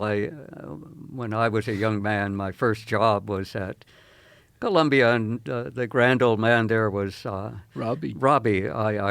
And Robbie came from a Eastern European Jewish family, and his mother had a very poor education, but she was determined that he would get a good education. And so he would always tell me, when I would go home from school every day, my mother wouldn't ask me, what did you learn today in school, Izzy? She called him Izzy, Isidore. And he would tell her, and then she would say, and did you ask a good question today? So he said she was really more interested in whether he had asked a good question, which would mean that the wheels were turning in his head, than whether he had memorized something. And I always took that to heart. I think that was a very wise mother. And he turned out very well as a result.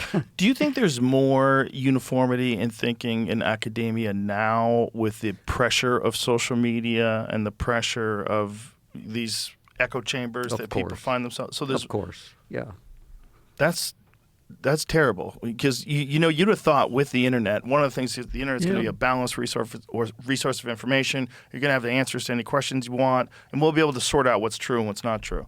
Nobody took into account echo chambers and then ideology being attached to science. That's right. No, the internet, not surprisingly, was an unpredictable phenomenon. Yes, completely. Yeah, you saw it, but, you're seeing it yourself. You have media, they were looking for 100,000 subscribers. With the internet, you're dealing with millions, and that's considered small in some cases. Yeah, there's people like Mr. Beast, some fun guy on YouTube that I think he has, what does he have, 100 and how many million subscribers does he have? Something insane. Way bigger than any television show that's ever existed before. Mm-hmm. Yeah. Nobody saw it coming. Did it on his own. Yeah, it's a weird time. And then there's a lack of trust in mainstream media, which is also disturbing. Which is also deserved. Right. Also deserved. That's a problem as well. And when you see mainstream media also going along with all these climate change ideologies and these different things that are attached to the narrative that you're not allowed to deviate from, It's just like it gets very frustrating. Yeah, I mean, I'm not sure about this, but my recollection was, as a kid in New York, that you had newspapers like the New York Times that were always sort of center or right, left. But you had others, the Journal American and so on. And they differed in their coverage, but on the whole, they covered the same news. If something happened, it would appear in both. I realize in retrospect that wasn't always true. But today, I have the feeling that if I look at the Post in New York or the New York Times, I'm looking at two different worlds. Right. Right. And there's something wrong with that. Very. Yeah, something very wrong with it. And I don't know what the answer is to how to solve it, or if those things need to just go away and independent media needs to replace them.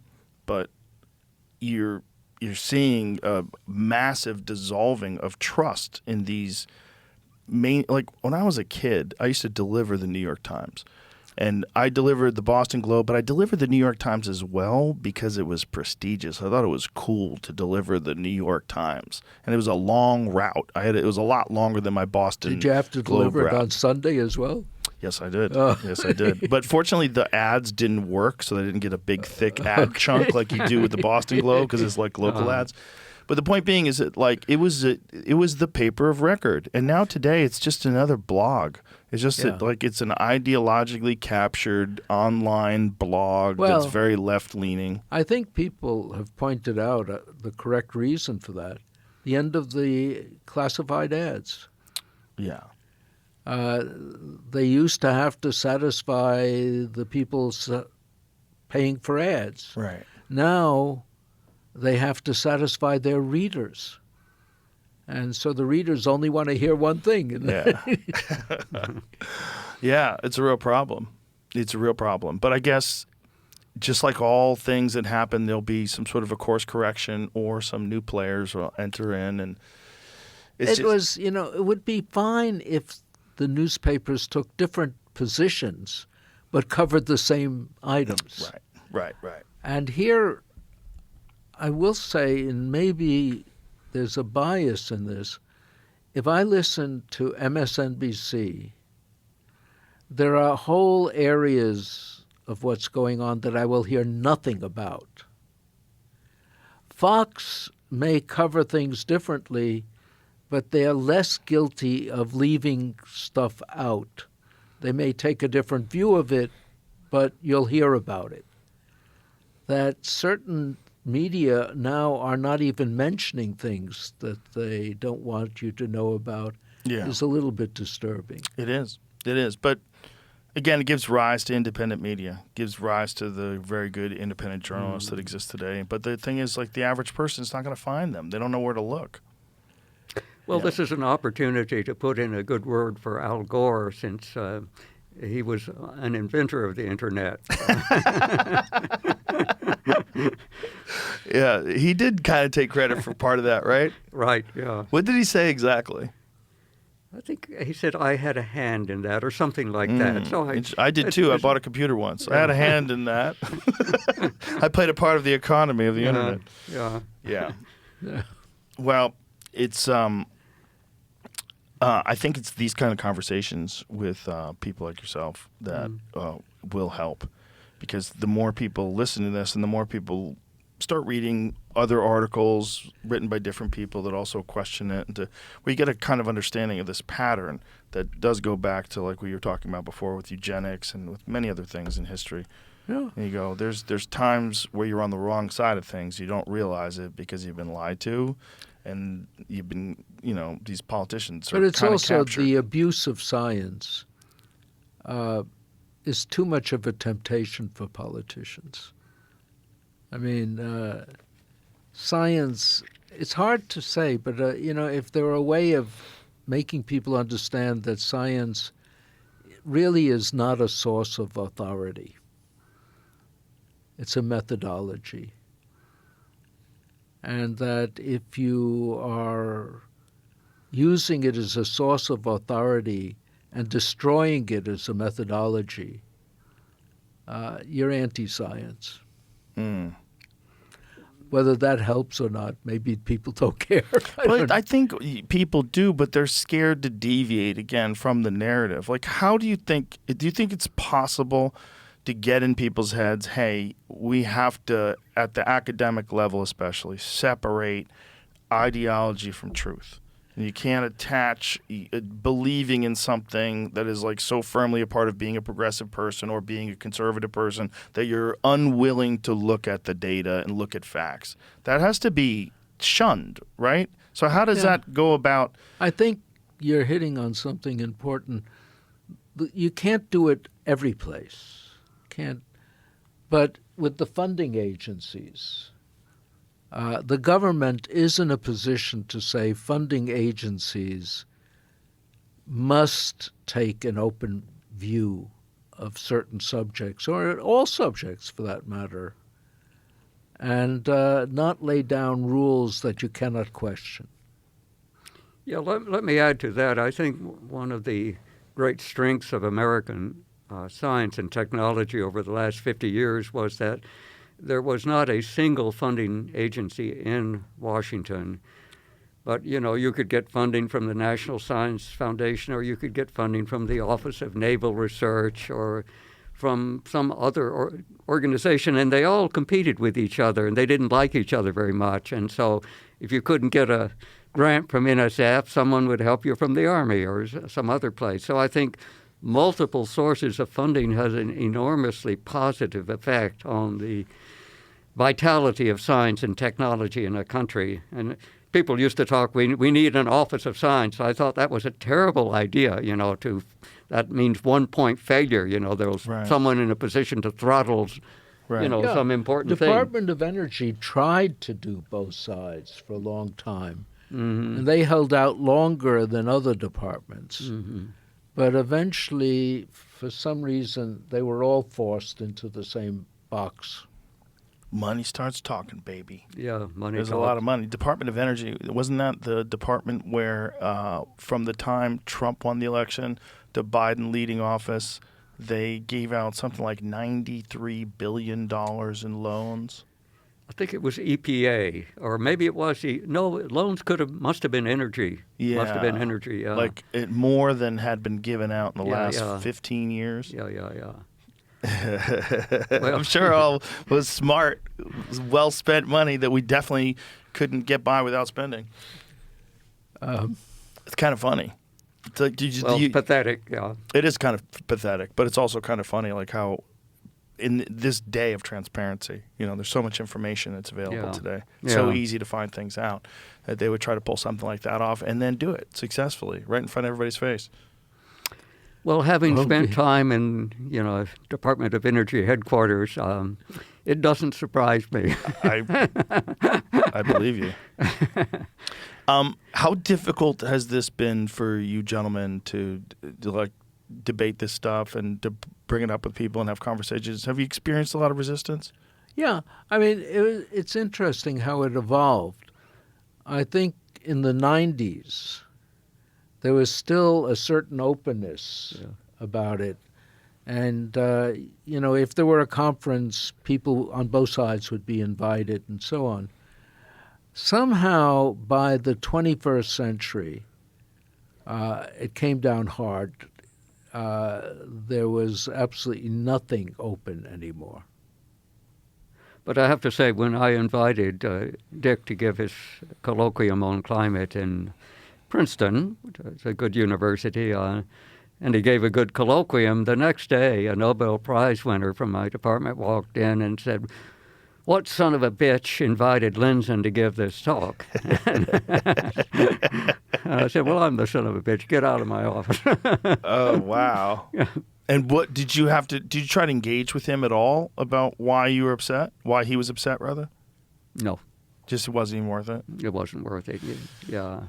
It's just hard to believe, as someone who's outside of academia, it's hard to believe there's closed-minded people at universities. The point was he didn't know the first thing about the issue, not a thing. Yeah. But he was very left-wing, And, Yeah, that's the point. That's Yeah, why it's no, weird. this was the political polarization. Yeah. But it's also, there's no deviation.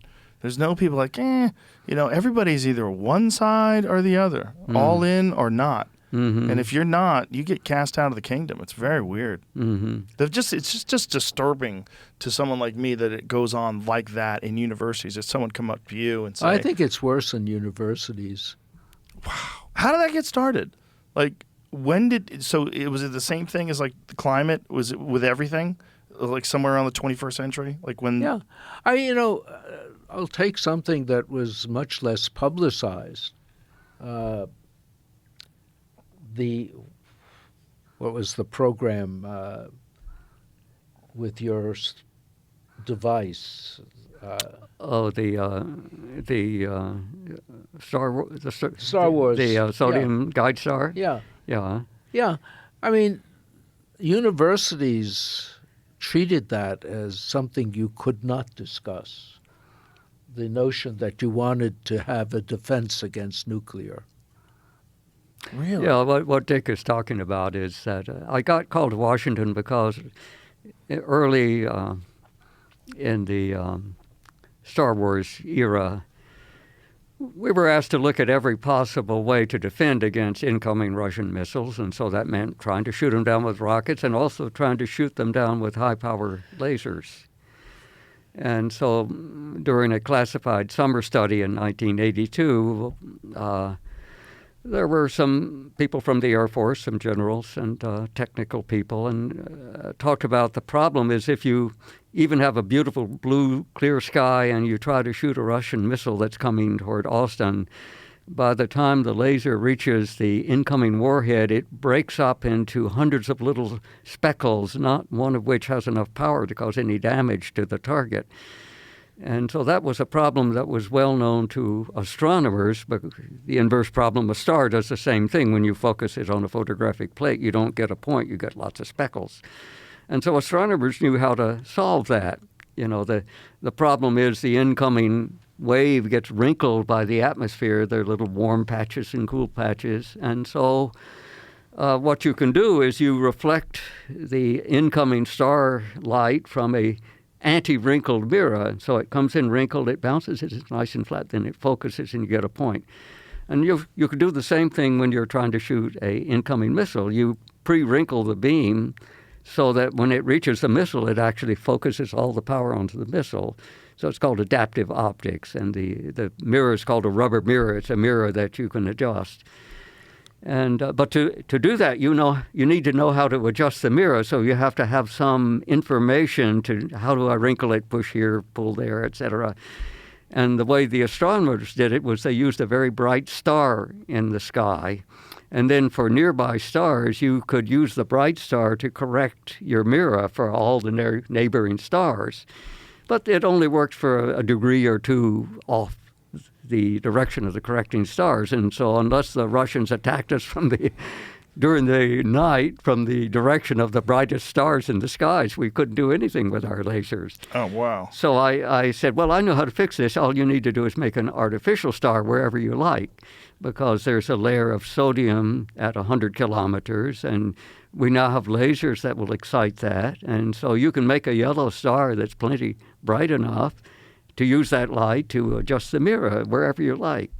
And nobody had ever heard of the sodium layer during this was top secret meeting. When you say make a star, do you mean like a satellite star? Like a small... A bright object. Source of light shining down through the atmosphere. Most of the problem is fairly close to the ground, the first kilometer or two up. And what would this be made out of? Sodium. So if you go to 100 kilometers, the Earth is plowing through the dust of the solar system, and so we're constantly burning up little micrometeorites, and they're all loaded with sodium atoms, and so they get released into the upper atmosphere, and they stay there and make a layer that's about 10 kilometers thick. And not many people know about that. I happen to know about it, and I knew you could use it, for this method. That's why I got called to Washington, was making this. It was a highly secret invention for 10 years. Wow. Yeah. That's fascinating. But when the Soviet Union collapsed, Then this was declassified thanks to the effort of a Livermore friend and colleague, Claire Max, a woman physicist astronomer. But she finally persuaded the Department of Defense to declassify it. So if you go to any big telescope now around the world, it has one of these sodium lasers pointing up at the sky at night. You'll see this bright yellow beam going up. Oh, wow. Look at that. Right there. Oh, there it is. Yeah. Wow. Yeah, that's and so the point where they come. This is actually green light, and so for the sodium, most of them are yellow for sodium, but that's the basic idea. Mm-hmm. And so this was a difficult thing to discuss in academia? Well, I couldn't discuss it. It was highly classified, so I couldn't even mention it until about 1995, I think, 94, 95, when it was declassified. But I'd invented it, 12 years earlier. But, the point was, in academia, you could not discuss you couldn't measures. You couldn't discuss working for defense of the country. That was, somehow immoral. Defending the country. I wasn't trying to attack Russia. I was trying to defend ourselves. Right. Yeah. Yeah, that's a ridiculous position to take. We don't need defense against missiles. Well, they're hard to defend against, but that doesn't mean you shouldn't try. Right. Yeah. Exactly. I mean, at MIT, you had all sorts of people saying, you shouldn't try, it's silly, it's impossible, and so on. What was the point of that? I mean, you have a problem, you try and solve it. Yeah, it seems like that's what science is supposed to be for. Now, it's, if you probe, I think, into these issues, you realize that climate is an extreme case, but politics interfacing science is not new. Well, it just seems like human behavior, and anything else. It's like the same patterns. You'll find them in big businesses. You find them in a lot of different. You find them in almost all communities and groups of human beings. There's people that get into control and they force certain narratives, and the fact that happens with the highest levels of academia and with science, though, is really confusing to people like myself that are counting on everybody like you to get it right. Don't. We're as much part of the crooked timber of mankind as anyone else. It's such a great quote. Yeah. No, I mean, I've often mentioned, my family, emigrated here from Germany in 1938.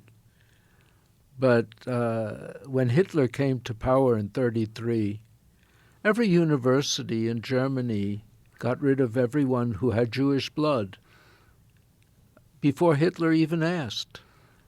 Mm-hmm. So universities are not bastions of independent thinking. What could be done to make them more so? The Canadians did something that I thought had potential.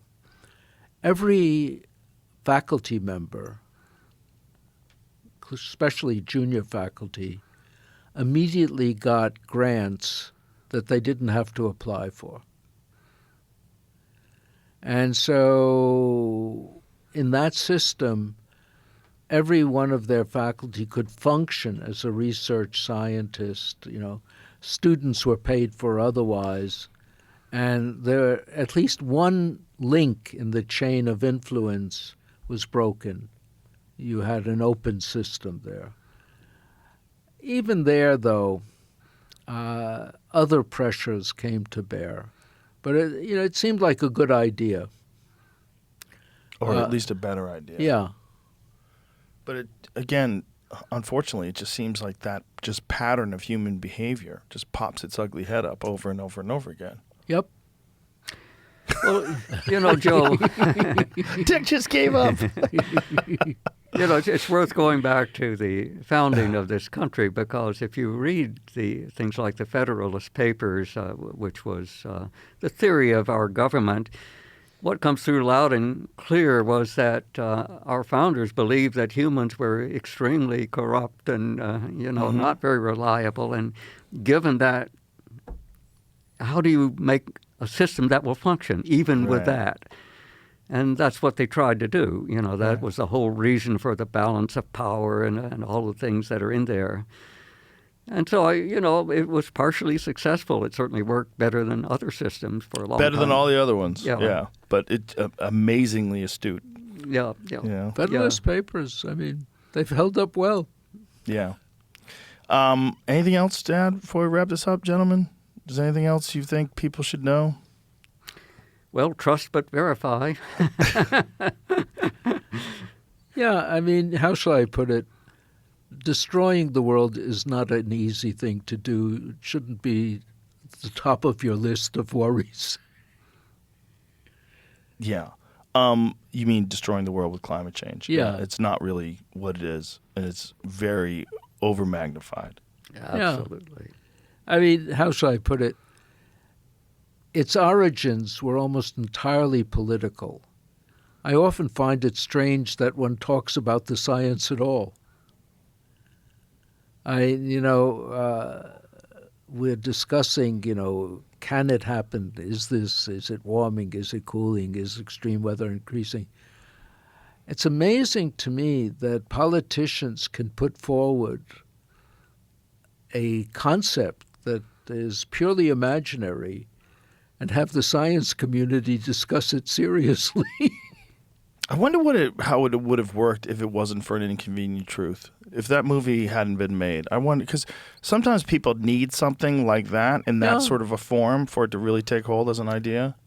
You may be right. I mean, something was needed to make it catch on. It had been around for quite a few years without catching on quite that way. Yeah. But it is also the confluence. The UN really got interested in it. You had the World Meteorological Organization. All of them saw something they could gain in it. And so it began to seem almost overwhelming. But it did, it reached the right people. I mean, the funding agencies, the NSF got taken over almost immediately. NASA took about 10 years. Department of Energy took 10 years, but they worked on it. It's kind of stunning. At least from the outside, from my perspective, it's kind of stunning. It's stunning how successful it is. And again, like I said, if you're in polite company and you have a conversation and someone brings up, well, we've got to do something about climate change. Yeah, and yeah. you just go, Yeah. the record skips, how much do you know? Right. It turns out very little, most people. Yeah, And then it turns out, according to you, it's almost impossible to figure out anyway. The actual No. I mean, the data. notion that there's a crisis has taken Right. hold, Right. even though nobody sees evidence of a crisis. And the main movie that started off that crisis from 2006 is entirely wrong. All of its predictions. And what's supporting it now is the extreme weather, which is a fake. But it provides visuals. Yeah. It's very hard for people to swallow, but I encourage them to look at the data of hurricanes historically. And you realize, pretty stable. Yep. It's up and down and Yep. all over the place, Look, but it's not any worse now than it has been before. Oh, I mean, growing up in the Bronx in the 40s, every autumn there were hurricanes. Mm-hmm. You could wake up in the morning and the streets were lined with the trees that had been blown down. Interestingly enough, that has not recurred in New York for about 30 years, 40, 50 years. I think the last one I remember when I lived in Boston was Gloria. Yeah. Yeah. They don't get hit by hurricanes anymore. If they did, they'd freak out. Climate change. But then 38 was a gigantic hurricane, and I was born in a town on a lake in Massachusetts called Lake Chagagagagmanchagagag. That's a real name? Yes, that's a real name. Whoa. But at any rate, in that lake were a couple of islands that were created by the hurricane of 1938, just blowing stuff around. Really? Yeah. Wow. But that also killed a lot of people because we didn't have the information of it coming. Right. And I'm sure buildings weren't really designed to withstand those either. No, I mean, how shall I put it? I'm glad it came then, not now, I suppose. If it came now, it would be proof. Right. Actually, the worst hurricane on record on the East Coast was the last year of the American Revolution, and it had a big impact on winning the war.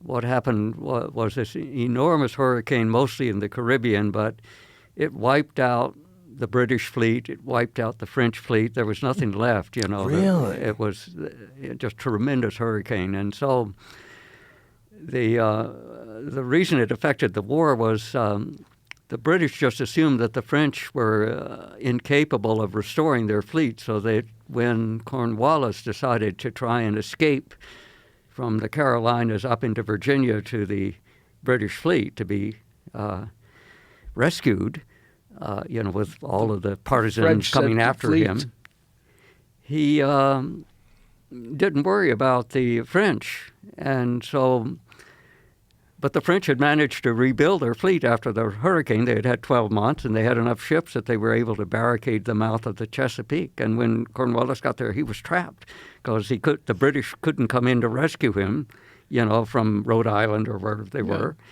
And so he had no choice. He had to surrender. And, Wow. that was the end of the war. And we can thank the hurricane for making that happen so neatly. As well as the French. The French and the French. God bless the French. Yeah. What are the warmest years on historical record in terms of like recent years? 34, 35. 1930. What was it like then? It was in the peak of the Dust Bowl, and it was, several degrees warmer than, I don't know the exact figure, but you can look at the records. They're pretty clear. Yeah. It's, you're not going to see gigantic numbers, but again, that global metric is a little bit confusing. Locally, it was a huge effect. But globally, yeah, what you're saying completely makes sense. It doesn't make sense to try to have a global temperature unless you're studying other planets. Yeah. Yeah. What matters is where people live. Right. What's the temperature there? Yeah. Right.